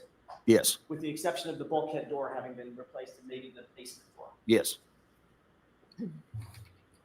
By the way, the 34 Fairview house had been in your family at that time in 2022 for 2 generations? My parents built a house in the late 70s, 79 maybe. So if your parents are 1 generation, you and your family are another generation, 2 generations. Right. Nearly, maybe actually a little more than 50 years, half a century. That what? That it was the Albert home. Yes. The fact is, you listed that house for sale for the first time ever in November of 2022, correct? That's the time we listed it. Yes. Just months after John O'Keefe was found on your lawn. Objection. Abstain. Mr. Albert, is that timing, according to you, a coincidence? Is what? Is that timing a coincidence? Well, that's not the timing, actually. We contacted the realtor in 2021, finally listed it in 2022. So that would be pre-incident. So the listing coming 9 months after John O'Keefe was found dead in your lawn, dying in your lawn, that's just coincidence. You had this in place long before that. Objection. So I'll sustain the question. You can ask it differently. Sure. All I'm asking is the timing, November of 2022, listing that house for sale for the first time in November, that in your mind is just a coincidence. It's not a coincidence because we started trying to look into selling the house in 2021, which was the few months prior to the incident. On January 28th, 2022, you were still an active Boston police officer, correct? Yes. What was your job title in January 2022? Sergeant Detective. That means you not only respond to incidents, you actually conduct investigations as a detective, correct? Yes, primarily fugitive investigations. You have additional training in order to hold the title and hold a position as a detective, is that right? Yes. Not just a regular patrol officer, you have to have special training to get to the rank of detective, is that right? Yes. As a sergeant detective, that's above a regular detective, indeed, because you're a supervising detective, is that right? Yes. You have experience and training in order to hold that position as a supervisor in the detective spot as well. Yes, the civil service tests for the rank, but yes, And you've investigated crimes, I mean, I'm guessing just a ton of different types of crimes, including assaults, manslaughters, homicides, kidnappings, things of that nature. no, You've never investigated anything like that. no. So what's the parameters of your investigative skills as you held that title of sergeant detective? So my parameters were investigating fugitive investigations. That was my specialty, I guess you could say. So you've responded to, obviously, to countless incidents and scenes as both a patrol officer Yes. as well as a detective. Yes, You've supervised the investigation of at least the fugitive type of crimes, correct? yes, Fugitives trying to thwart investigators to try to find them, right? yes, That's their whole, it's the cat and mouse thing, right? right. You being the cat, correct? Sometimes, Find the some, mouse. yes, You're also trained in techniques, obviously, any detective would be trained in techniques that culprits might use or suspects might use to sort of cover up investigations. I'm sorry, to cover up crimes, to thwart investigations, correct? Objection. Do you have that training, sir? no, So you, in all of your training, 30 years as a Boston police officer, and as a sergeant detective, you don't have any training in what techniques criminals might use to try to cover up their conduct? no. I've never gone to a training for criminals to cover up conduct, no. Never been trained in the fact that, I don't know, somebody might want to clean up blood at a scene. No, Objection. The answer's still. What about sanitizing a location? Objection. I'll allow it. no, What about getting rid of electronic data? You've got to have training in that. no, In other words, the fugitives that you chase down and try to find, Never use you don't electronics. try to utilize electronic data to go after them? sometimes we do, but I don't have any training in it per se. I mean, things like GPS data and phone calls, and text messages, communications, things of that nature, obviously, Yes, yes, clearly. These are all things that, at least those things, are things that if you didn't have formal training, you got on the job training and just have common sense about how to go after this type of evidence, correct? yes, Sir, you had an iPhone with a number ending in 0888 back in January 2022, did you not? yes. How many years did you have that iPhone as of January 28, 2022? Of several years, I'm not sure how many, but multiple years. And Mr. Albert, you were notified by the Commonwealth that on September 23rd, 2022, in the fall of 2022, a judge specifically ordered that you were to preserve that phone. Objection, Your Honor. Data, correct? I'll see counsel at sidebar. Oops. Why can't I see? This is why I watch other people, because other lawyers, I mean, because I don't understand the objections. And why some are sustained and some are overruled. Very few are overruled in this court. And I understand sometimes it's how it's worded is why you can't ask it. And I understand that sometimes it's beyond the scope of what they're allowed to bring up. I don't know if this is beyond the scope type thing. I don't know, because I'll go, oh, well, I'll think they can't do that. And then they do it. And then I'll think, well, that's okay. And then it's not. So sometimes I watch the other people's to go, well, why wasn't that allowed? Emily D. Baker, I really enjoy hers because she'll go, yep, can't say that. Yep, can't do that. Yep, can't go there. Oh, now, wait a minute. But she'll tell you why. And it's frustrating as a juror. All right, please. Follow me. Are we breaking for lunch?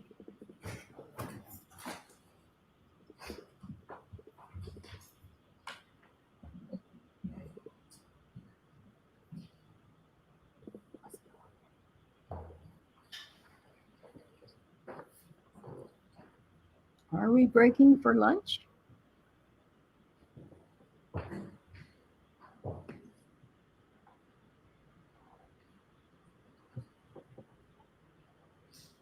Thank you, may be seated. All right, and I am going to see if his counsel here, he has a right to be present in the Okay. courtroom. May I step out for a moment, Your Honor? Sure.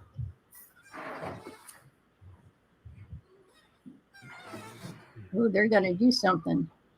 And I'm going to watch, even though the jury has been excused. But something's going on here.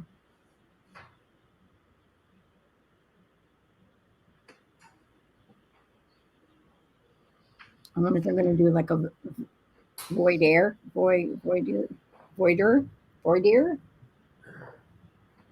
It's where they flesh through something, what's going to be testified and stuff like that, and whether or not it can be allowed.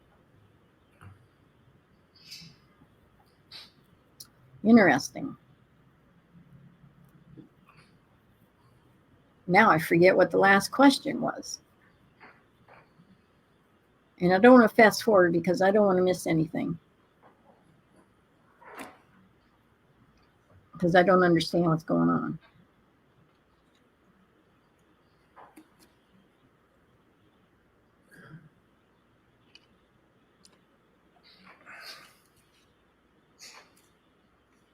But this is what it would be like if you were a juror. No, the jury's been excused. But this is what it would be like, you know, you're going all along and all of a sudden you're excused. And you're not given any reasons why. You're just told, well, the court had some business to do. That would drive me nuts. I'd be standing at the door listening. No, I wouldn't, but I'll go off the bench. All rise.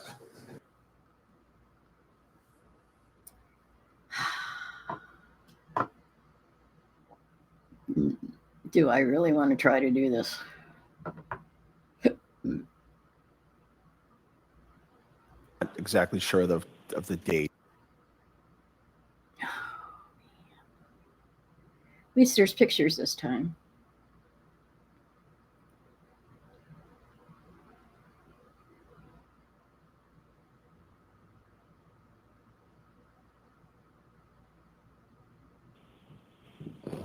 Okay.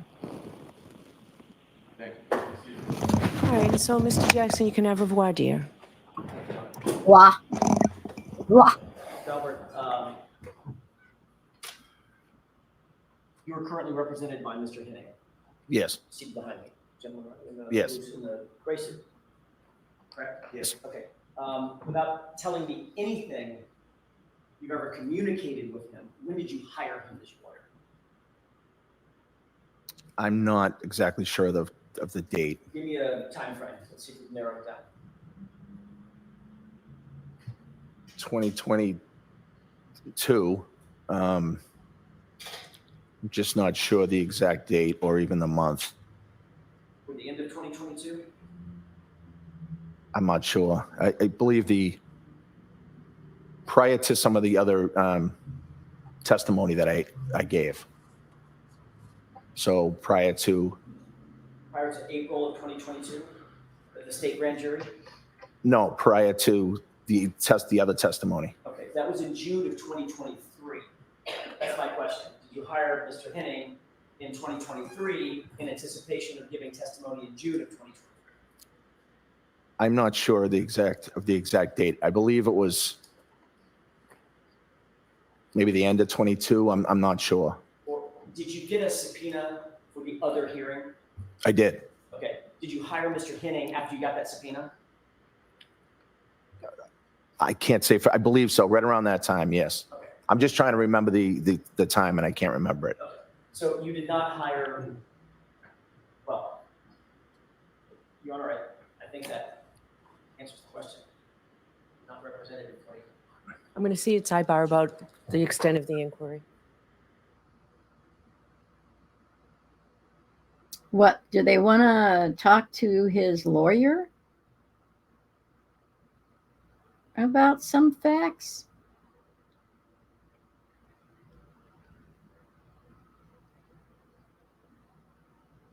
This is wild. I don't understand. But there's a lot I don't understand. That's interesting.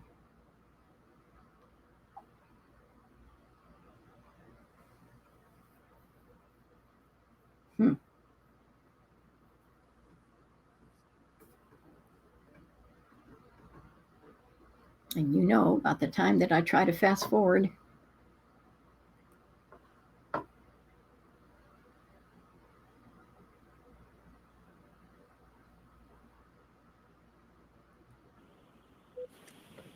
Thank you. woo,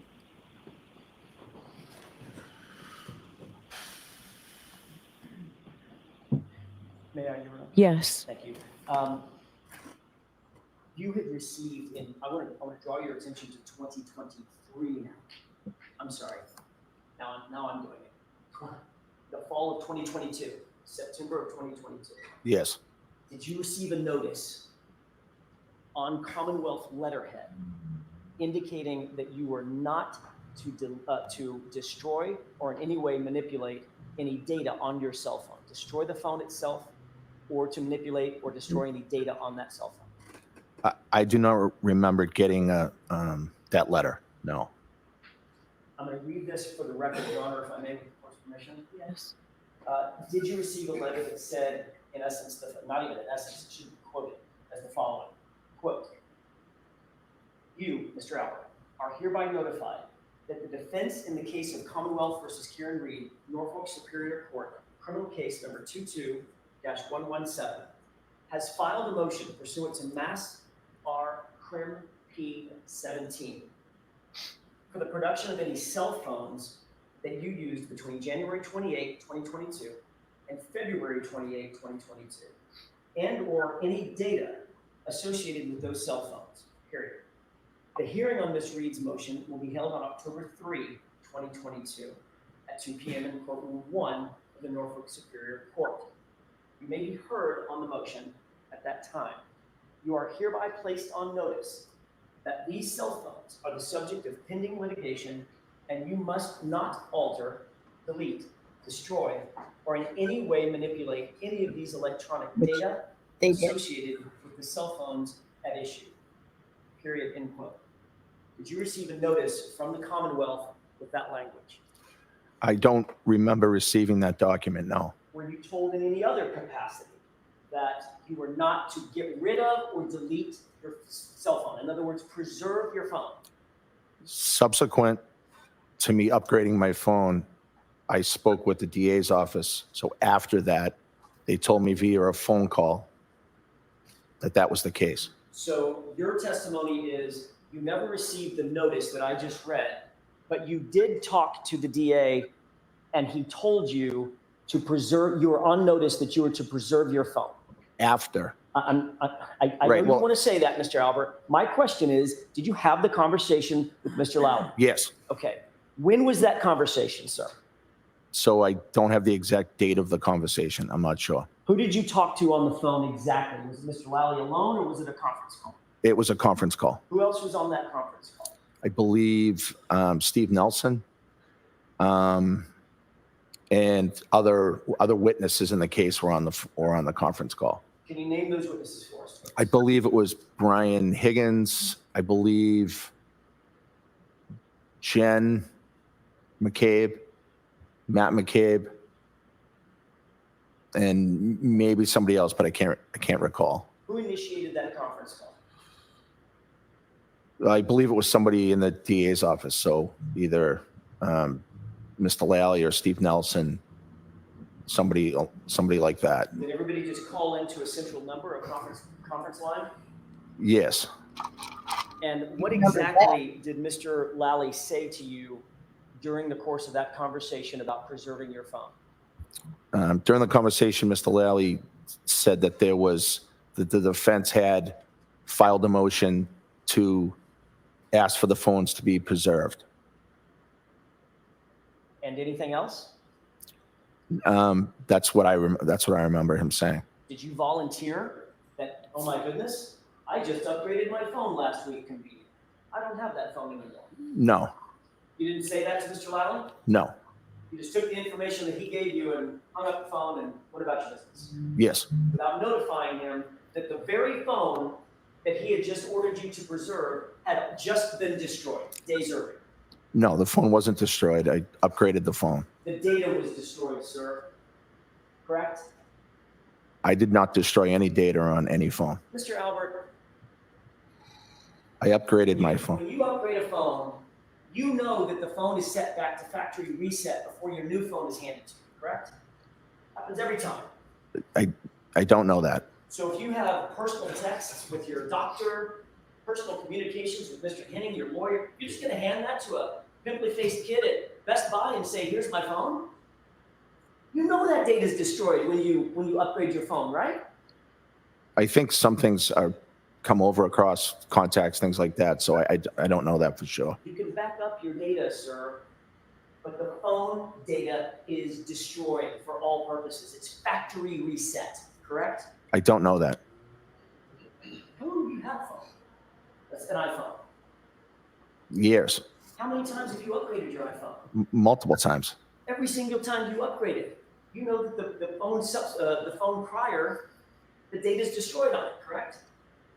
Usually my contacts come over and my photos come over. So Sir, that's a backup. no, I don't think I have that on backup, but okay. Irrespective, you didn't tell Mr. Lally that you had gotten rid of that phone. I was not asked that and I didn't tell him that. I see. You felt like if you weren't asked that, you didn't need to volunteer it, even though the conference call was specifically about preserving your phone pursuant to a judge's order. Correct? What was the question? You didn't offer to Mr. Lally that you had gotten rid of the very phone that he was telling you had to be preserved due to a judge's order. I did not.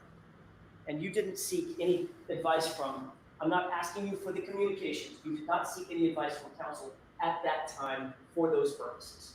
I don't believe I did. No. May I have just 1 minute? Sure.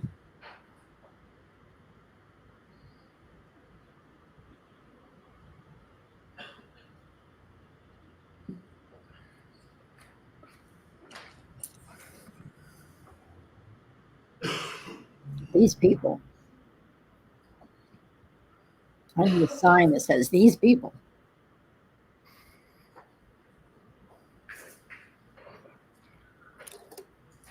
At some point, you indicated, Mr. Albert, at another proceeding, under oath,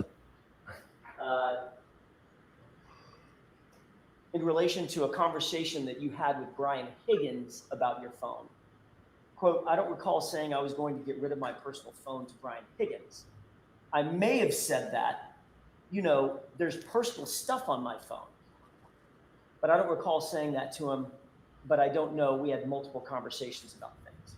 Remember saying that under oath at another hearing? Yes. You literally admitted at that hearing, there's personal private data on that phone. Hence, you got rid of it, right? No. You certainly wouldn't allow some kid at the AT&T store to have your personal private data. You're a cop. No, I assume he doesn't have it Why would you assume that? because he took the phone and has it. And what do you think happens to the data on the phone, sir? Let's just use common sense. What do you honestly think happens to the data on the phone when you turn it in and upgrade your phone? I'm sure that the data is not there anymore. I'm sure. It's destroyed, sir, correct? I don't know that for a fact. I know that some things are transferred back to the new phone. You just said, you know the data is not there. Some data, I guess, isn't. Yes. Oh, now No, that's all I have. All right, Mr. Lally, any questions? No, Your Honor. All right, I'm going to take a short recess. I want to let this witness, if he chooses to have a few minutes. We'll come back. Okay. So were they in front of the jury or not? I don't think so. I think they were still. I don't know. I'm confused. I am so confused. She's there. Thank you. Maybe see you put it there. All right. Witness in, please.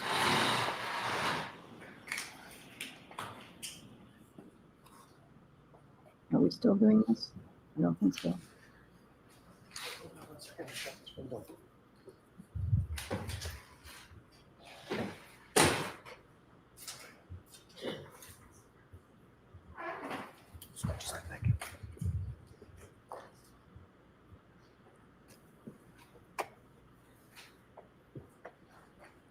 All right, Mr. Jackson, go right ahead. Thank you, Your Honor.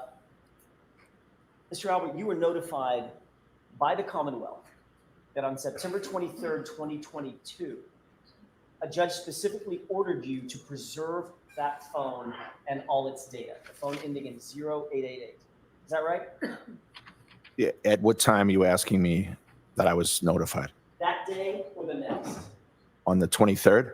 On the 23rd or the 24th of September? No. Isn't it true that you were provided a letter by the Commonwealth that stated the following? Your Honor, if I may read this. Yes, there's no objection. Thank you. Quote, you are hereby notified that the defense in the case of Commonwealth versus Karen Reed, Norfolk Superior Court criminal case number 22-117, has filed a motion pursuant to Mass R. Crim P. 17 for the production of any cell phones that you used between January 28, 2022 and February 28, 2022, and or any data associated with those cell phones. The hearing on Ms. Reed's motion will be held on October 3rd, 2022 at 2 p.m. in courtroom 1 of the Norfolk Superior Court. You may be heard on the motion at that time. You are hereby placed on notice that these cell phones are the subject of pending litigation, and you must not alter, delete, destroy, or in any way manipulate any of the electronic data associated upgrade with the your cell phone. phone at issue. You received, end quote, you received that notice on either the 23rd or the 24th. Is that right? I did not. Your Honor, I would pose a stipulation. I spoke with counsel off the record, if I may. You both have a stipulation that I haven't seen. We just determined I'm happy to approach it. Why don't we approach quickly? So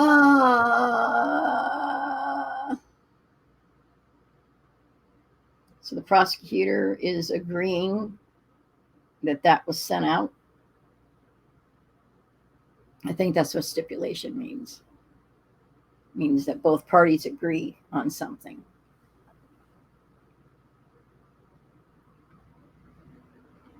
These people, I'm telling you, these people.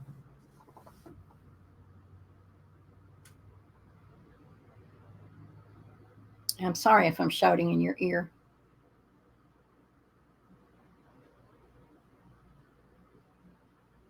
And I can't control Jackson is doing a real good job of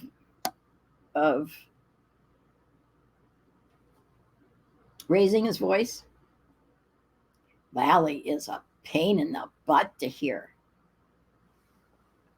It's like he avoids every mic in the courtroom.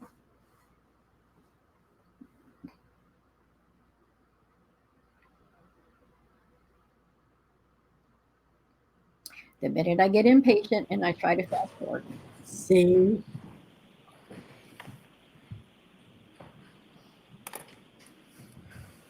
May I, Your Honor? Yes. I would offer the following stipulation that on either September 23rd or September 24th, the Commonwealth sent a letter on Commonwealth letterhead to Mr. Albert's attention, stating exactly what was just read into the record pursuant to the court order dated September 23rd, 2022. Okay. All right, next question. Thank you, Your Honor.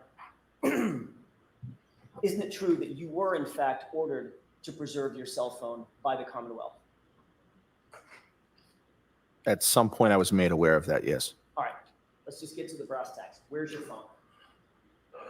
My phone was upgraded and traded in for a new phone. Your phone was upgraded and traded in for a new phone. Yes, Okay.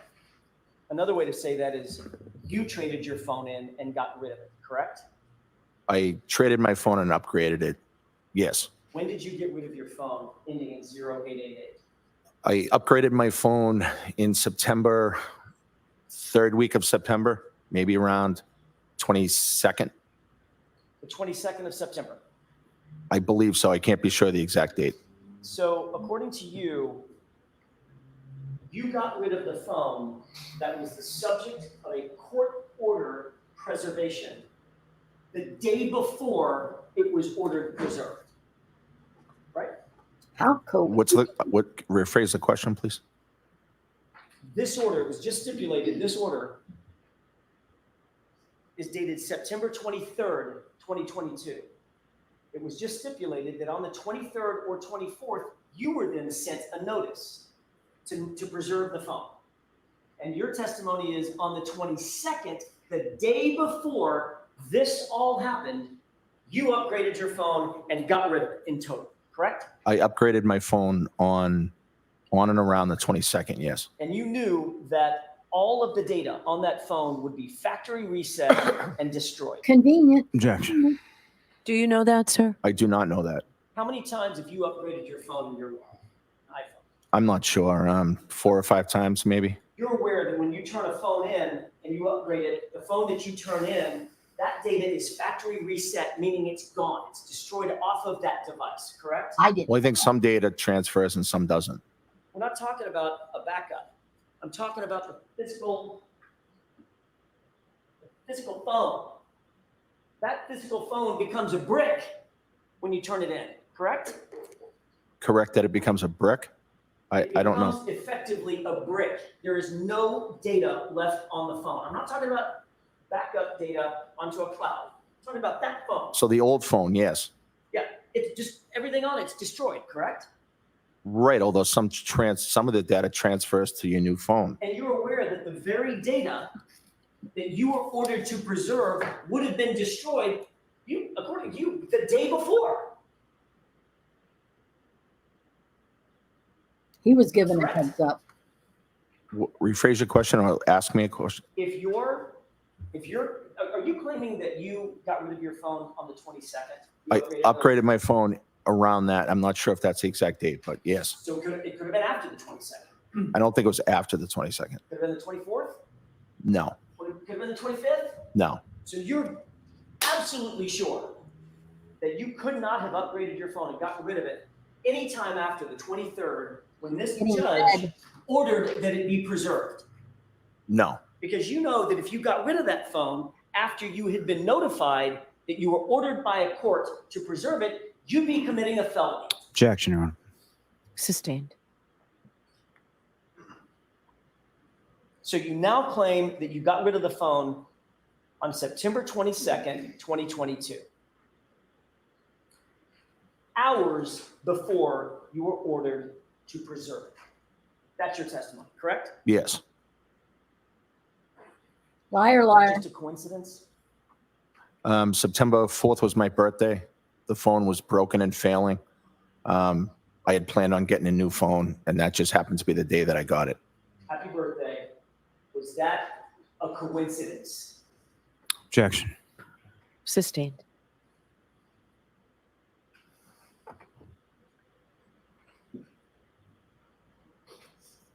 You were asked at another hearing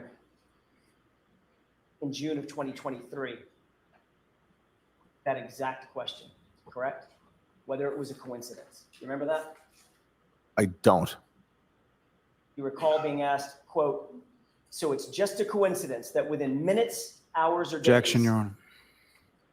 Let's hear the question first. Yeah. within minutes, hours, or days of you trading in your phone, that phone you had in January of 2022, that you were ordered to preserve it? Answer, yes. Question, that's a coincidence? Answer, yes.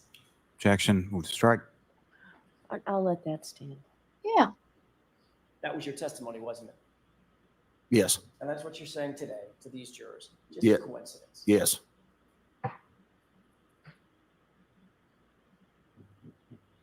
How many don't believe him?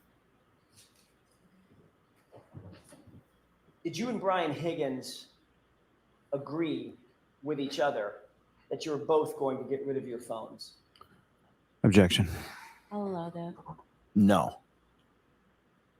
You testified at the other hearing in June of 2022, quote, I don't recall saying that I was going to get rid of my personal phone to Brian Higgins. I may have said that. You know, there's personal stuff on my personal phone, but I don't recall saying that to him. But I don't know. We had multiple conversations about things, end quote. Remember testifying to that? Yes. So you're not ruling out the fact that you may have told Brian Higgins that you intended to get rid of your phone, correct? No. You're not ruling out the fact that Brian Higgins may have told you that he intended to get rid of his phone. No, I don't remember him saying that to me. Your testimony was, quote, I know there were conversations about the phones. I just can't say if he was going to get rid of his phone or not, end quote. You testified to that, didn't you?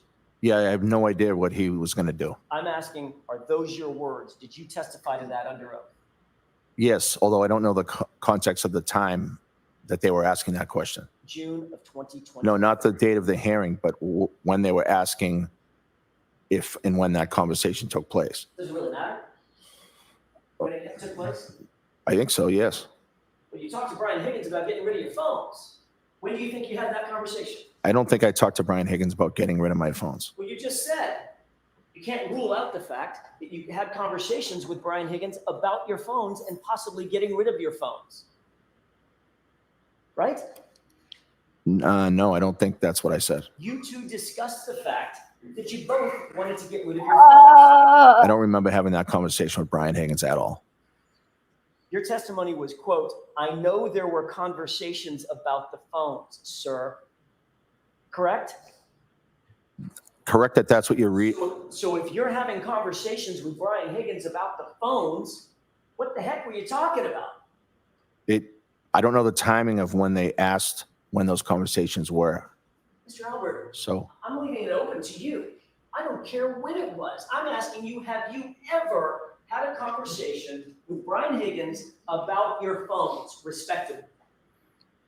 we may have, I can't remember that conversation specifically. Then why in June of 2023 did you testify, I know there were conversations about the phones with Brian Higgins, end quote. I'm not sure of the context of that. So now you just can't remember. No, I don't think I could remember during that testimony either. I think if you read the whole thing, I think I said, I'm not sure. I don't remember. Your quote was, I know. I know there were conversations about the phones. I just can't say if he said he was going to get rid of his phone or not, end Right. quote. Right. Does that help refresh your recollection? Yes. So now as you sit here and you answer my question, did you and Brian Higgins have a conversation about your phones? I don't remember having that conversation with Brian Higgins. All right, let's shift gears.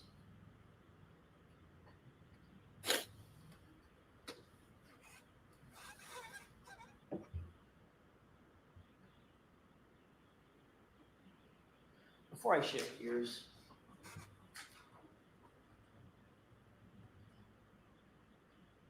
you're aware that Brian Higgins has also gotten rid of his phone, correct? I am not aware of that until after the time you're talking about. So So you are aware. qualifying your answer my question. As you sit here, you're aware that Brian Higgins has also gotten rid of his phone. I know at some point, Brian Higgins, Yes or no, Mr. Albert? did he? Objection, Your Honor. Can you answer that, yes or no, sir? Yes. Now I'd like to shift gears. Talk a little bit about Michael Proctor. Did Michael Proctor come into your home at 34 Fairview on January 29th? Yes. Michael Proctor? Let me rephrase the question. I want to make sure I'm not talking about Officer Lang, Officer Good. Right. Michael Proctor from the Massachusetts State Police. Did he come into your home on January 29th? He conducted an interview with my wife, and I don't remember if it was the 29th or the 30th. That's what you're asking. Wasn't that interview on February 3rd? I feel like it was earlier than that, but it could have been February 3rd. Okay.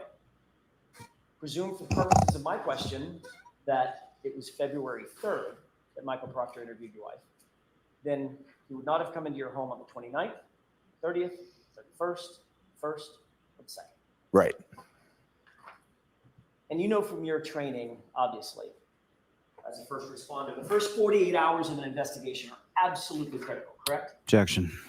Do you know that, sir? In that context, I don't. Next question. I mean, you're aware there's a TV show called The First 48. Objection, Your Honor. Do you think the first 48 hours of a criminal investigation are critical? Objection. He's a police You officer. know that the longer you wait to properly investigate anything, the better chance that evidence can be manipulated or destroyed, right? You would agree with that. Yes. Did an investigator or any forensics team ever come into your house, ever, to photograph your entire home? No, I wish they had. Did an investigator, yeah, me too. Objection, Your Honor. Did an investigator or a forensics team ever come into your house to search for physical evidence? No. Did an investigator or a forensics team ever come into your house to search for trace evidence? No. Did an investigator or forensics team ever come into your house to take carpet samples, flooring samples from the basement, for instance? No. And to this day, you're aware that that's never happened. Yes. Sir, you were in the Marines before you were a police officer, correct? Yes. You're a combat veteran? Yes. How long were you in the Marine Corps? 4 years. During the course of your Marine and military training, did you have any training in hand-to-hand combat? Objection. I'll allow it. Yes. In addition to your Marine training on the subject, did you also receive additional training from the police department through the academy or otherwise on basic hand-to-hand combat? No.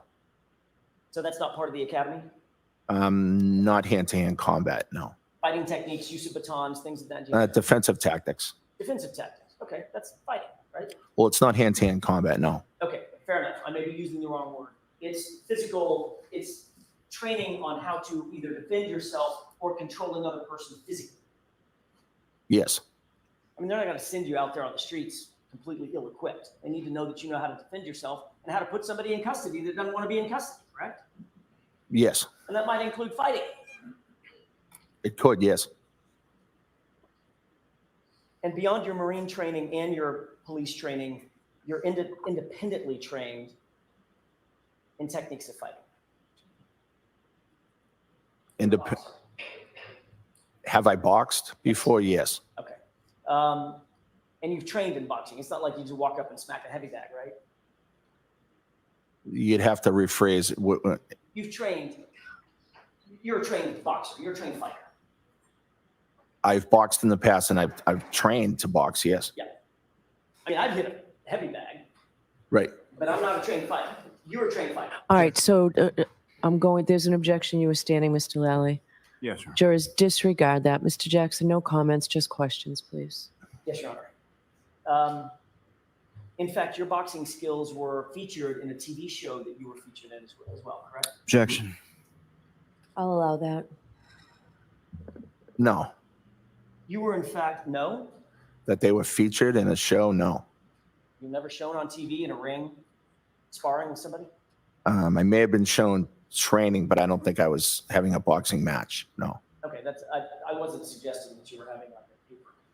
I was asking, is there a TV show that ever showed you in a ring boxing? Well, that's not what you asked me, but if you're asking me that now, yes. I'm asking you that now. I apologize. My questions are somewhat inartful.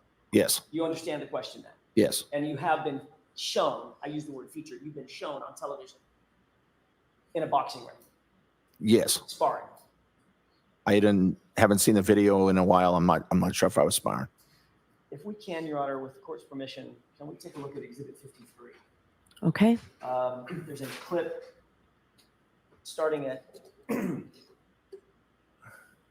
it's time of day 11:47 and 15 seconds to 11:48 and 35 seconds, maybe a minute and a half.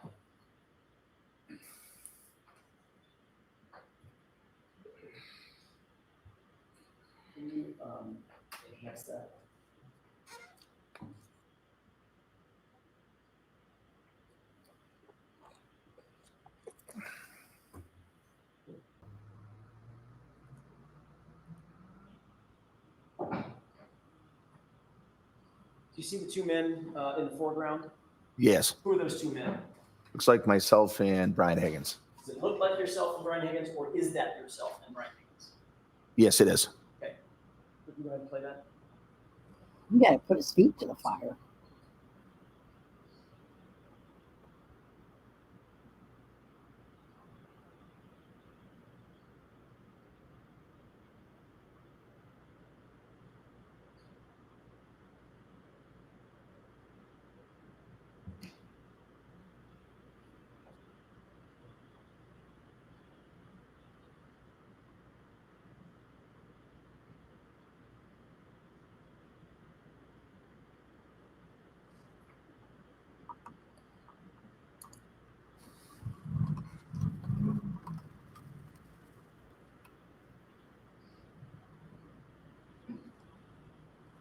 See how he dances away and around this one. I'm so tired of these people.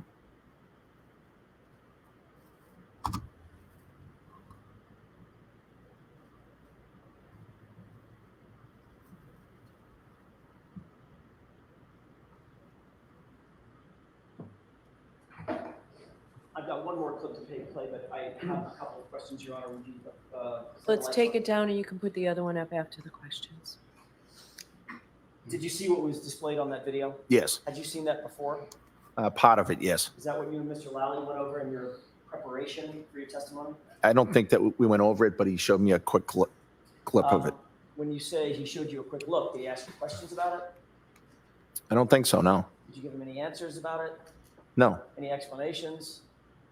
no, just, He just showed you the clip and? yeah, he just said, yeah, it looks like we were fooling around. Okay, so you did make an explanation, you've given him Yeah, an explanation for it. right, I said, I think we were just fooling around. Okay, it's the same thing you told us this morning, right? Right, Just fooling around. yeah, just having fun with my friends and hanging out and fooling around. Absolutely. What were you doing? Describe what you were doing. Having fun with my friends, hanging out, just being silly. Okay. Describe physically what you were doing in the video. Pin him down. Pin him down. I was playing around, sort of getting in a boxing stance. Otherwise known as a fighting stance, correct? Finally. Yeah, for a second, yes. Okay. And what did Brian Higgins do when you got into a fighting stance? It looked like he was kind of doing the same thing. Got We into just, a fighting stance as well, correct? yeah, What were you two talking about? You tell you talking. yeah, I don't know what we were talking about. We were just being silly, fooling around, having fun. Were you giving him advice on the proper way to get into a fighting stance or a boxing stance? No, Were you giving him some advice or some indicators about how to best position himself if someone is taking an aggressive stance against him? no. Is he telling you what he thought was a good technique for fighting or boxing? I don't think it was that serious. We were just playing, fooling around. But both of you were in fighting stances facing off against each other, correct? Yeah, for a second or two. And Mr. Higgins, you saw him bob his head and then start walking toward you like a boxer might, correct? Yeah, yes. And then you got down, pulled your pant legs up, and you squatted down to indicate getting low, having low center of gravity, correct? That would know that's indicating being silly. That Okay. And that's then at not. some point while you're Oh, being come silly, on. you then faked a right punch toward him, correct? I didn't notice that, but I'm not sure. Can we take a look at the next part of this clip, which is at time of day 11:55 and 51 seconds. I'm sorry, 11:54 and 52 seconds.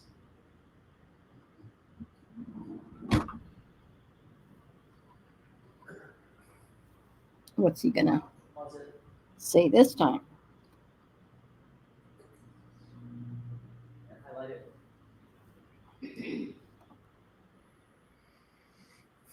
Okay, there's several individuals crowded around a table. Can you describe where you are and where Mr. Higgins is? Brian Higgins is the guy on the right with the hooded sweatshirt and the emblem on the back. I have a pointer. Do you want me to use it? That'd be great. That'd be great. Now we're So that's Brian Higgins, and that's me. Okay, go ahead and play this.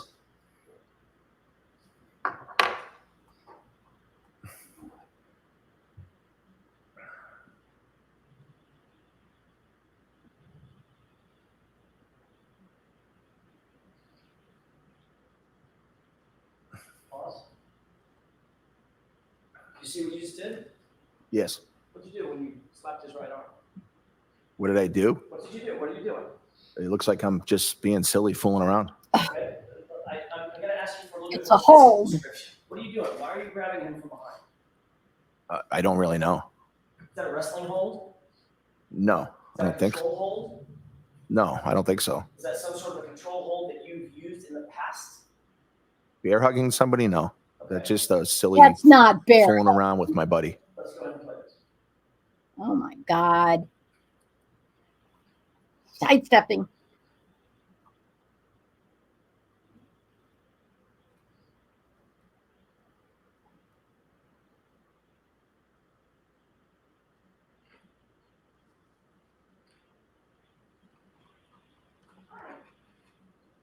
Stop it. And he just See what Mr. Higgins just did? I did, yeah. When you let him go, what did he do? I don't know. He did some kind of, I don't know, he pretended to knee me or something. Knee to the abdomen? Yeah, I don't know if it made contact or not, but Mr. Albert, I'm not suggesting by my questions that you two are actually in a fight. right. I'm asking what he's doing. Does it seem to? Does Yeah, it yeah, I don't- you that he's playing like or practicing like techniques in fighting. I don't know what his intent was. It looks like he's just fooling around, just like I was. But if a grown man walks up to you, grabs you from behind, and puts a knee up to your solar plexus, that's probably not the same as a high five, right? What is your question? In other words, it looks like he's practicing some sort of fighting technique. Practicing? That's not how I see that. How would you describe it? I would just describe it as him fooling around. We're in the bar together. We're good friends, and we're just being silly and fooling. That's all. There's a number of people in that bar. You would agree with that? Yes. You see anybody else in that video at any time getting physical with one another? Objection. How much of this video have you actually watched? Not much. Okay, then let me ask a different question. From your memory of that night, who are the only two people in the bar that seem to be getting physical with one another? Objection. Can you answer that? Sure. The only person I remember being physical with was fooling around with Brian. Okay, play it just a little bit longer. Almost finished.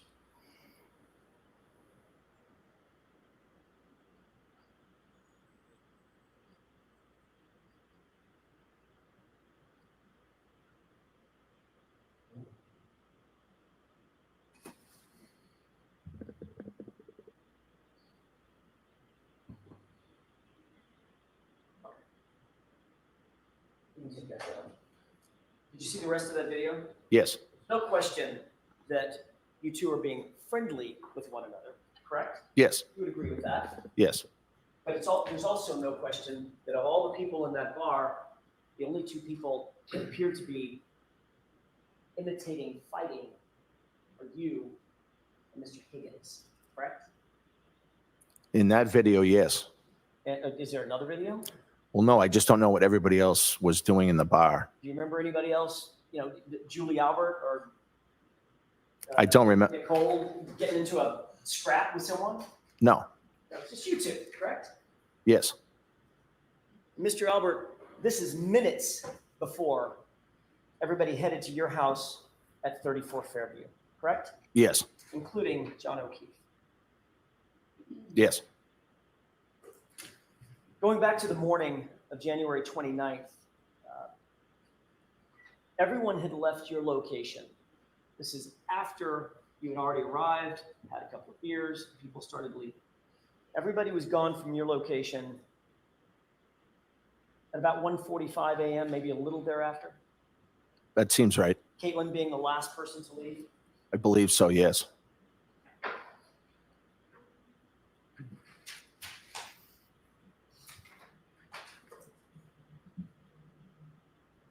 What did you do to get ready for bed, to settle in? I went upstairs and just lied in bed. The TV was on. I was just kind of watching TV. You have a nightstand? I do. Is it on your side of the bed or Nicole's, or you have one on each? We may have had one on each in that house. Put your phone on your nightstand? No. Where'd you put your phone? The phone was in bed with me. So your testimony is that you get in bed after being on a road trip all day long, then at restaurants, and at bars, then at a get-together at your house. And when you go to bed, you don't charge your phone? No, I had the phone in the bed with me. Why would you have the phone in bed? We have 5 kids, and if somebody was trying to call or if I needed to reach them, it's just kind of a habit I do. I put my reading glasses and my phone in bed with me. And you don't charge it. Sometimes I charge it, but not as a routine, no. So you're worried about having your kids out. They might need to get a hold of dad. So you make sure that your phone is nice and close, But you don't make sure it's but it can charged. just run out of batteries. Well, if it's dying, then I'll put it in the charger. But if not, I just leave it on the bed. And what about that night? That night, the phone was on the bed. How do you know? Well, I remember the phone being on the bed. You have a specific recollection from 2.5 years ago about the state of the battery charge on your phone such that you know it was in your bed that night. No, I just know as a routine, I keep my phone in the bed with me. That's not what you just said. You just said it depends on whether or not the battery needs to be charged, it's whether or not you charge it. My answer is that sometimes I, of course, charge my battery, Of course you have. but I sleep with the phone in my bed. Every single night? Yes, mostly every night.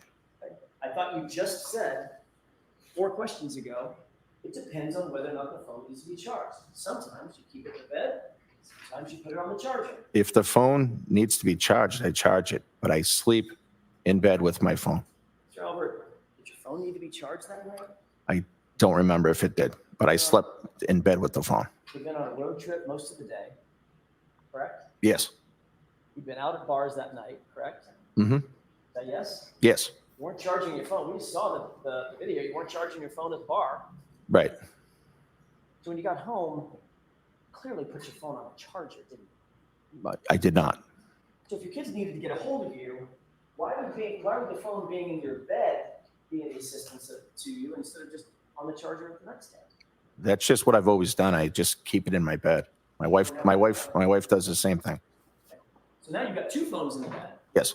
Okay. And your glasses, Yes. right between the 2 of you. Yes. Got it. Does your phone have a ringer on it? It does. Ever thought about maybe turning the ringer on just in case the kids need to get a hold of you?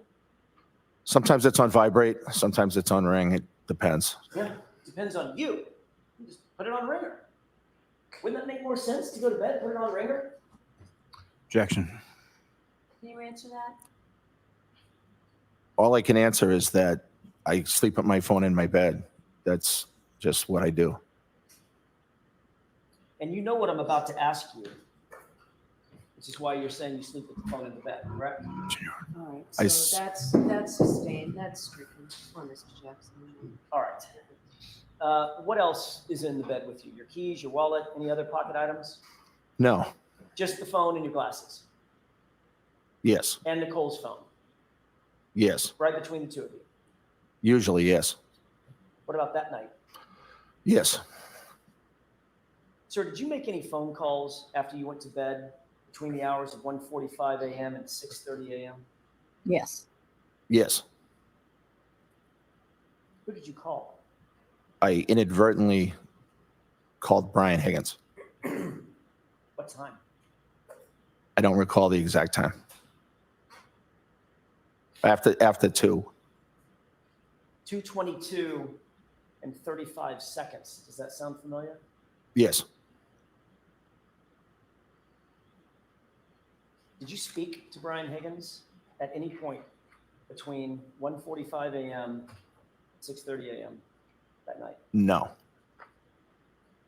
You say you inadvertently called him at 2:22 in the morning. Yes.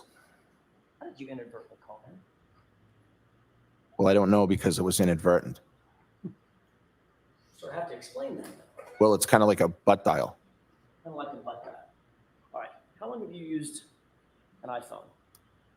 A long time.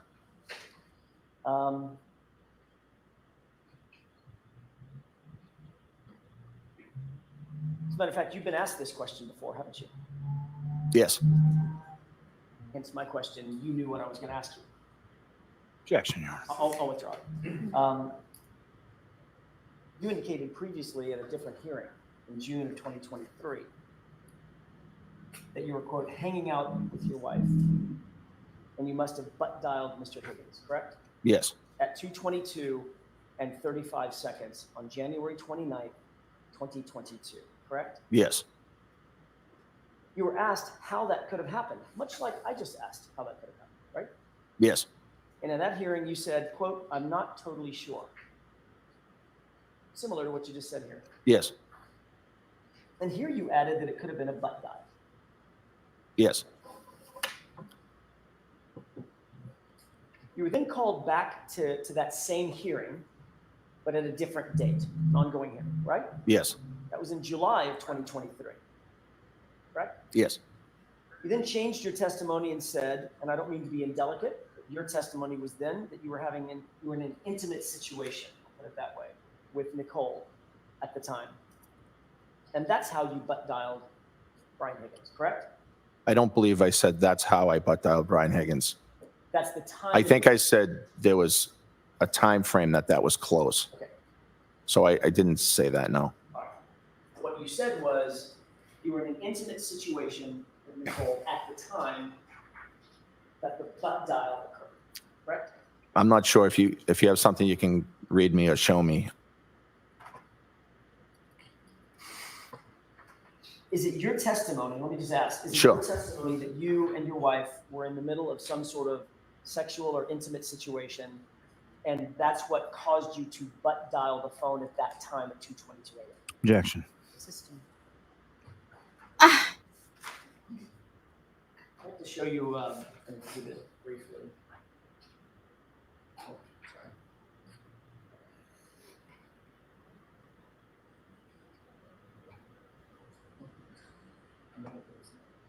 They have just one more. Yes. this is ridiculous. May I approach briefly? Yes. I'd be throwing things at him by now. I'm not in my business.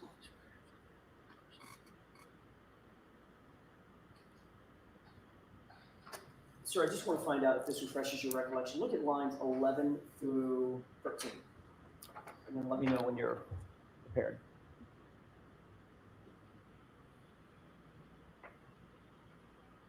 Oh, does that refresh it?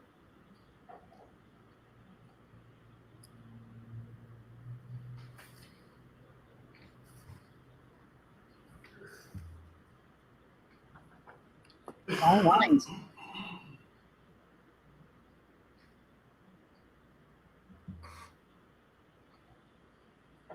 Yes. May I approach? Yes.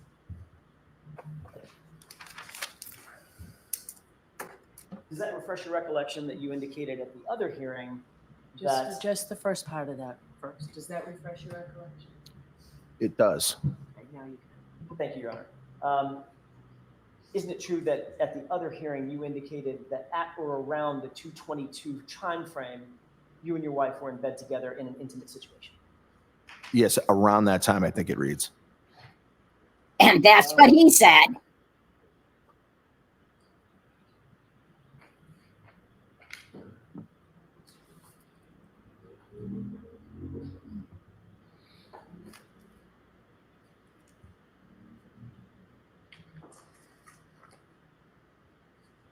May I approach briefly, Your Honor? Yes. Well, with the court's permission, let me ask a couple of questions. Do you recall every call that you made between, say, 1:45 a.m. and the next couple of days? Do you remember every single one of those calls? No. Do you think it would refresh your recollection to look at a log of those calls during that time frame if we're going to discuss those? Yes. May I approach, Your Honor? Yes.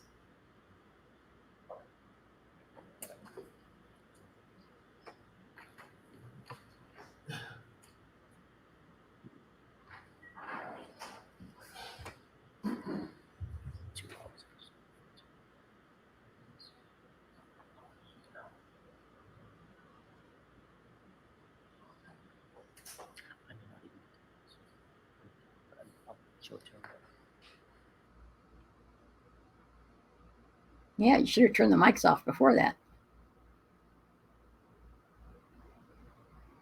The witness isn't the only one who sidestepped. Yes. That's a 2 pages worth of documents. If it refreshes your recollection as we walk through this, with the court's permission, let me know if you need to refer to that. Right, I'm not going to be able to read it right now. I'll do it as you ask. Correct, yeah. No, you don't need to read it right now. Just wanted to have it in front of you. By the way, you've seen these records before, correct? At the other hearing proceeding? I've seen some records before, yes. I don't know if these exact records or not. All right, and you've acknowledged that at least the first page, these are your phone records for the number ending 0888, correct? Yes. Okay.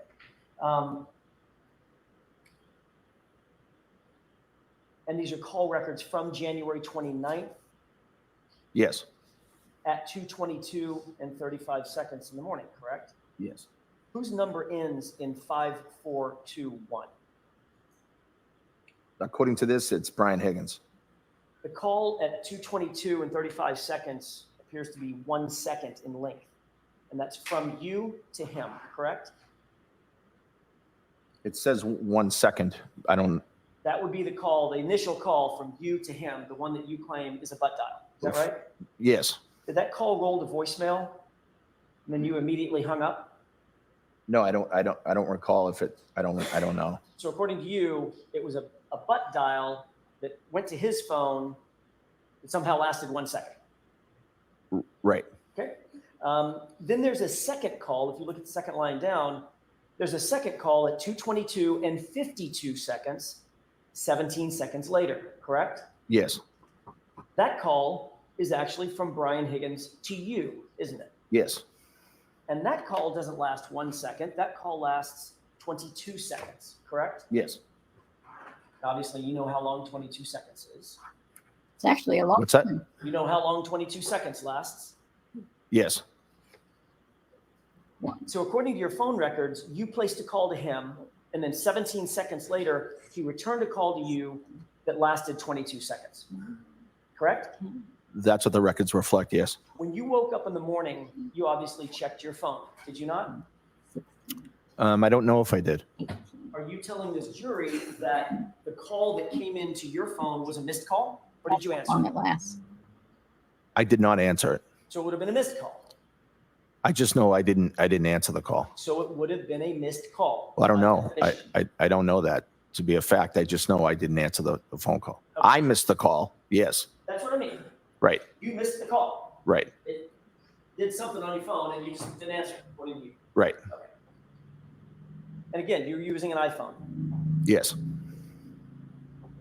If you butt dialed Brian Higgins and he called you back and you didn't answer, you would have a very bright red missed call in your call log, correct? Objection. Do you know that? I don't know that. Have you ever missed a call on your iPhone before? Yes. And when you go to your Plain call log, stupid. it says missed call in red, correct? After your wife calls you, your kids call you. I don't think I've ever noticed that it's in red, and so no, I don't know that to be true. You're certainly alerted to the fact that it's a missed call, that you've missed a call, correct? If I were to go back and look at my incoming calls, it would probably say missed call. Yes. And of course, if we asked you to show us your phone and show that that was a missed call, you couldn't do that because you've gotten rid of that phone, correct? Objection. System. Did you tell anyone in law enforcement that next day that oddly Brian Higgins was calling you at 2:22 a.m. and you missed a call? No, I wasn't aware of that call. If a call went to voicemail on your phone, you would get that voicemail, correct? You get notice of it. If I checked my voicemails and there was a voicemail, I would get it. Yes. That's my question. Did you get a voicemail from Brian Higgins? No. Which means he didn't leave a voicemail. Right. Which would suggest that you answered the call, correct? Objection. System.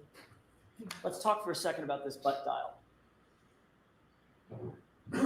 You went to bed and you closed and your phone was you closed and locked your phone, correct? Yes. I don't want you to tell me what the passcode is, Mr. Albert. That's important. I want to make sure you understand. I'm not asking you to tell me what the passcode is, but at the time, was your passcode a 4-digit or 6-digit passcode? 4, I believe. And that locks the phone when it's not in use, correct? The phone will lock after it's not used for a while. I don't know the exact timing of it. You're exactly right, Mr. Albert. I said it backward. The Right. phone automatically locks. You have to use the 4-digit So he couldn't passcode butt to unlock, dial. correct? Well, no, I also have face recognition too, so it can open that way without any passcode. We'll get to that in a second.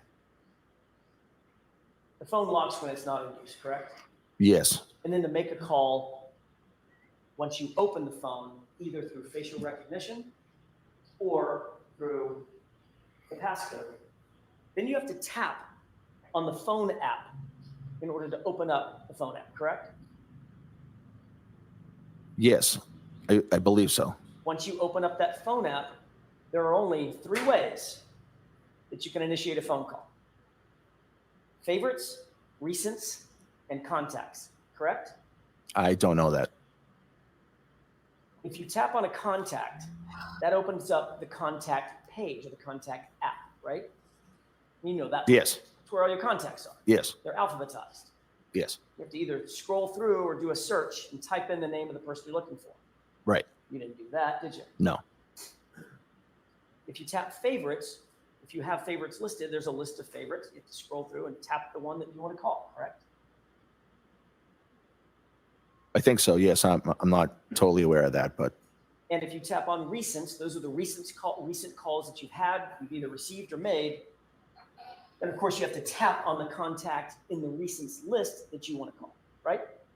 yes, And then, of course, you would have to tap again to end whatever call you initiated, right?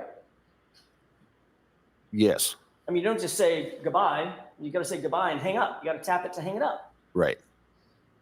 So would you agree, from a closed and locked phone, there is no physical mechanism by which a To butt person dial. can hit one button and make a phone call? Objection. Sustained. I don't understand. Are you saying that from your closed and locked phone, you inadvertently tapped your phone one time and that initiated a butt dial to Brian Higgins? Objection. Is that what you're saying? No, that's not what I'm saying. Tell me what you're saying. How I did you butt dial Brian Higgins? I don't know. at 6:22 in the morning. I don't know that the phone was locked. I could have been looking through my phone. I butt dial people often and make inadvertent calls. I could have hit a last call from him by accident, thus calling his phone. So you were actually awake and on your phone at the time. I was awake and I could have been looking at my phone. So, Mr. Albert, That's how'd you miss the call 17 seconds later? Well, my wife was in the room with me and we were hanging out and I never got the second call from him. So I'm not sure what time he called. I'm not sure what I was doing at that second, but I don't know. But it didn't go to voicemail. Well, I didn't get a voicemail from him. No.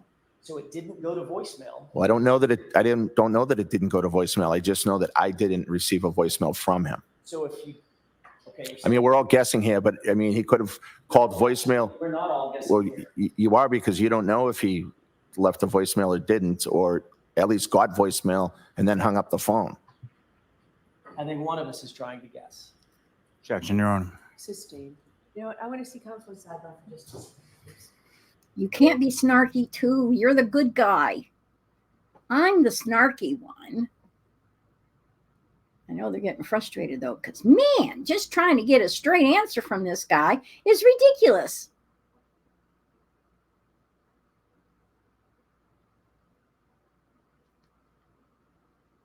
Jeez.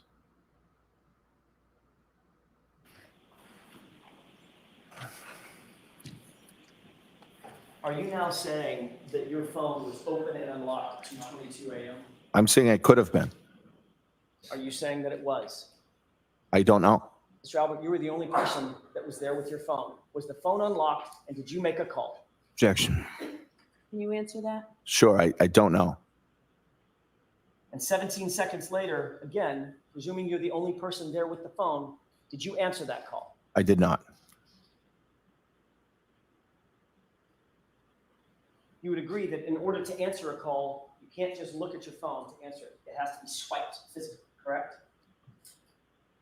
I think you can hit, I think it comes up green or red for the phone call, whether it's locked or not, and you can hit green. Right, but you have to hit a button. Yes, Did you hit a button to answer a call I from d- Brian Higgins? I don't, I don't mean to talk over you. Please let me finish my question. Did you hit a button to answer a phone call from Brian Higgins at 2:22 and 52 seconds in the morning? not that I know of. You do know that that phone will not answer on its own, correct? Yes. And simply touching your butt will not answer that phone. It has to be swiped. No, I don't think it has to be swiped.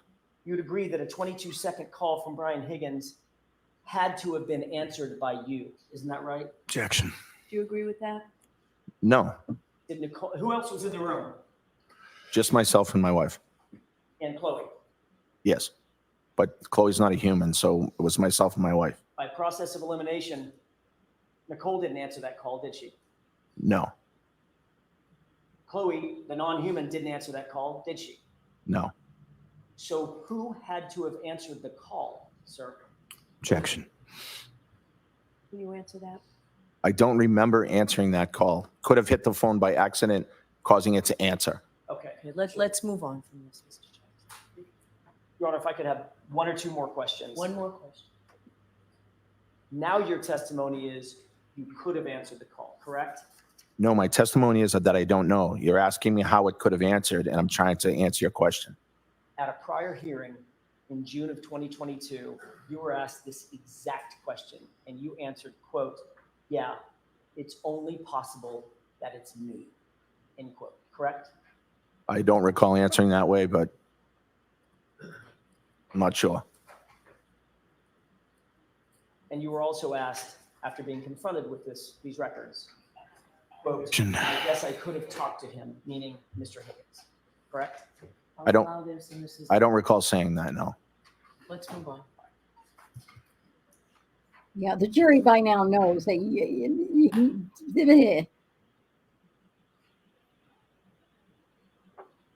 Did you have any conversation with Brian Higgins about a 2:22 a.m. phone call? That next morning, while everything was going on, I mentioned to Brian that I may have butt dialed you last night. Sorry about that. Did the two of you agree that you were going to both say those calls were butt dials in order to cover up those calls? Objection. You can answer that. yeah, We did not say that. But let's be clear, since then and now, you've gotten rid of your phone, correct? I upgraded my phone, yes. And since then and now, Brian Higgins has gotten rid of his phone, and you're aware of that as well. Yes. By the way, you indicated that you were awakened in the morning by Jen McCabe about 6:30, correct? Yes. And when you woke up, you said you grabbed your phone to make a call. Is that right? No. Isn't it true that you grabbed your phone and made a call at 7:20 in the morning? Yes. But that's not when I was awoken by my sister-in-law. Sorry, that wasn't my question. After you're awake and you're up, you Right. started making calls. Right. My question is, what was the first call you made at 7:20? Can I look at this? If that refreshes your recollection with the court's permission. Yes. At 7:20, I called Brian Higgins. Mr. Albert, you have 6 siblings and 5 kids, right? Yes. You have in-laws, cousins, huge family, correct? Yes.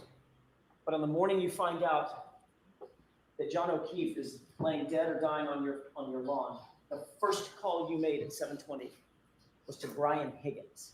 Is that right? Yes. The same person you had a call with, or at least the logs indicate you had a call with at 2:22 in the morning, correct? Yes. During that 7:20 a.m. call, did you two discuss the 2:22 a.m. calls? No. Thought you just said that you told him, "Oh, I think I may have butt dialed." Yeah, that was later in the morning when he came to the house. Not on that 7:20 a.m. call. No. What did you talk about on that 7:20 a.m. call? I informed him of what was going on at my house. We were out the night before, and I thought it was important for him to know what had happened. Mr. Albert, I have a couple of more questions about the phones or the phone usage that morning and the day throughout the day. You called Brian Higgins at 7:20 a.m. for 1 minute and 56 seconds, correct? Yes. Brian Higgins called you at 7:30 for 5 minutes and 47 seconds. Yes. You called Brian Higgins at 7:57 a.m. Lot of calls. for 12 minutes and 33 seconds. Yes. You then called your brother, Kevin Albert, at 9:40 a.m. and spoke for 1 minute and 5 seconds. Yes. Chief Berkowitz called you at 9:50 a.m. and left a voicemail. Is that right? He didn't leave me a voicemail, but I think he called me. You called Chief Berkowitz back at 9:54, 4 minutes later, and spoke for 4 minutes and 40 seconds, right? Yes. You called Jim McCabe at 11:30 a.m. Is that right?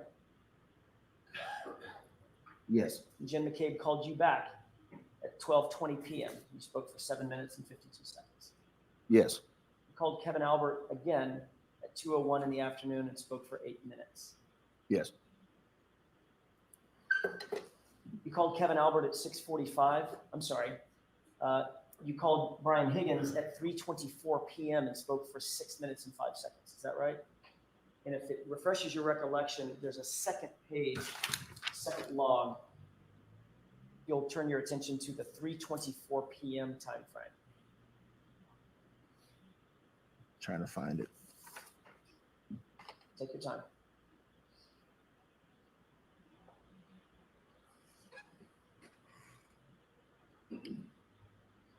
What time are you referring to? 3:24 p.m.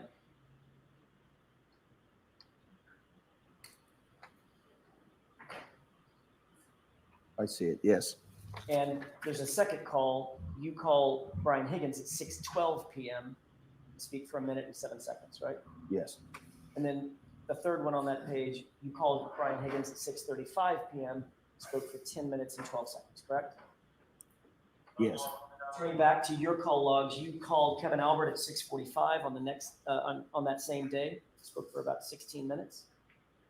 Yes. Then on the next day, January 30th, you called Chief Berkowitz and spoke for 1 minute and 6 seconds. Yes. And the following day, you spoke with Jim McCabe, who called you at 8:04 p.m., correct? Yes.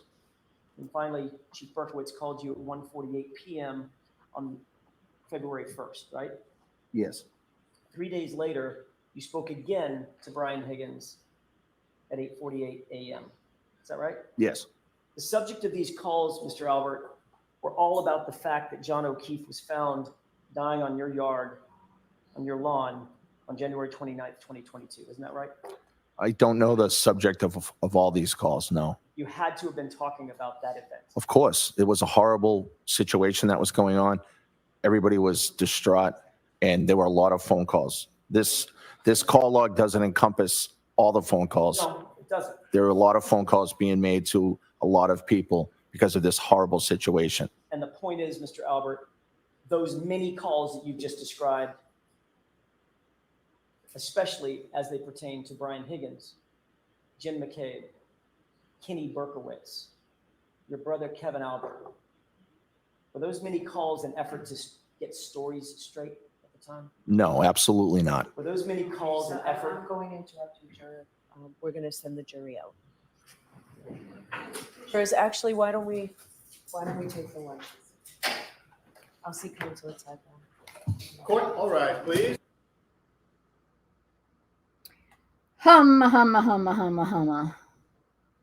Again, I don't know why the objection, but I'll tell you what.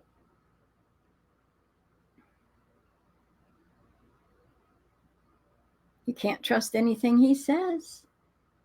He talks out of both sides of his face. He backtracks. He evades. He avoids. It's crazy. Gonna wait and see if they dismiss.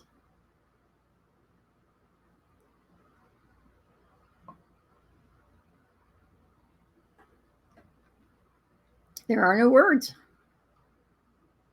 She never asks me. All right, so we'll have the luncheon recess then. All rise. Let's stand. You are muted. I am muted. And that's as it should be. Okay. Where's the fan? Where's the fan? We almost got the light instead. Okie dokie. We'll go back to here. It's just me. All right, that's it for the morning. We didn't learn a hell of a lot, except you can't trust a word that gentleman says. At least that's what I learned. Ridiculous.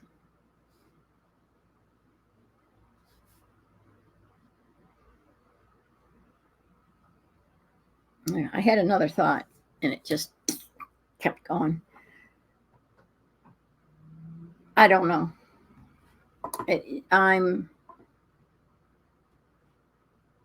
I can't. There's a lot of skullduggery going on. A lot of evasion, doublespeak, splitting hairs, you name it, and that's what's going on. Why do they keep bringing up Colin and even his son, Brian? What do they know? Now that we've seen the basement, why are they bringing up the basement? Are they guessing that John O'Keefe did enter the house, that possibly there was a scuffle, and unfortunately something bad happened, and they escorted John out of the basement through the, what do they call it? To me, that's a storm cellar door. Hatch, is that what they called it? Anyway, they escorted him out from the basement that way and through the fence and out in the front yard and just left him there.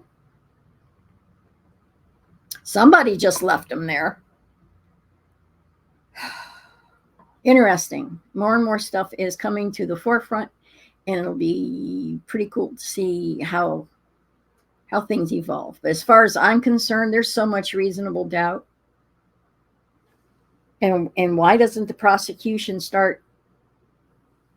Everybody's saying, oh, they got along, there was no arguments, no this, no that. Isn't their whole supposition is that there was an argument on the front lawn? She ran him over and left. Why aren't they focusing on that? They're not. They don't have a case, in my humble, biased opinion. Let's see what else happens in the week. In the afternoon. So we'll be back real soon. Let's see if I can do this. No, I don't want you there.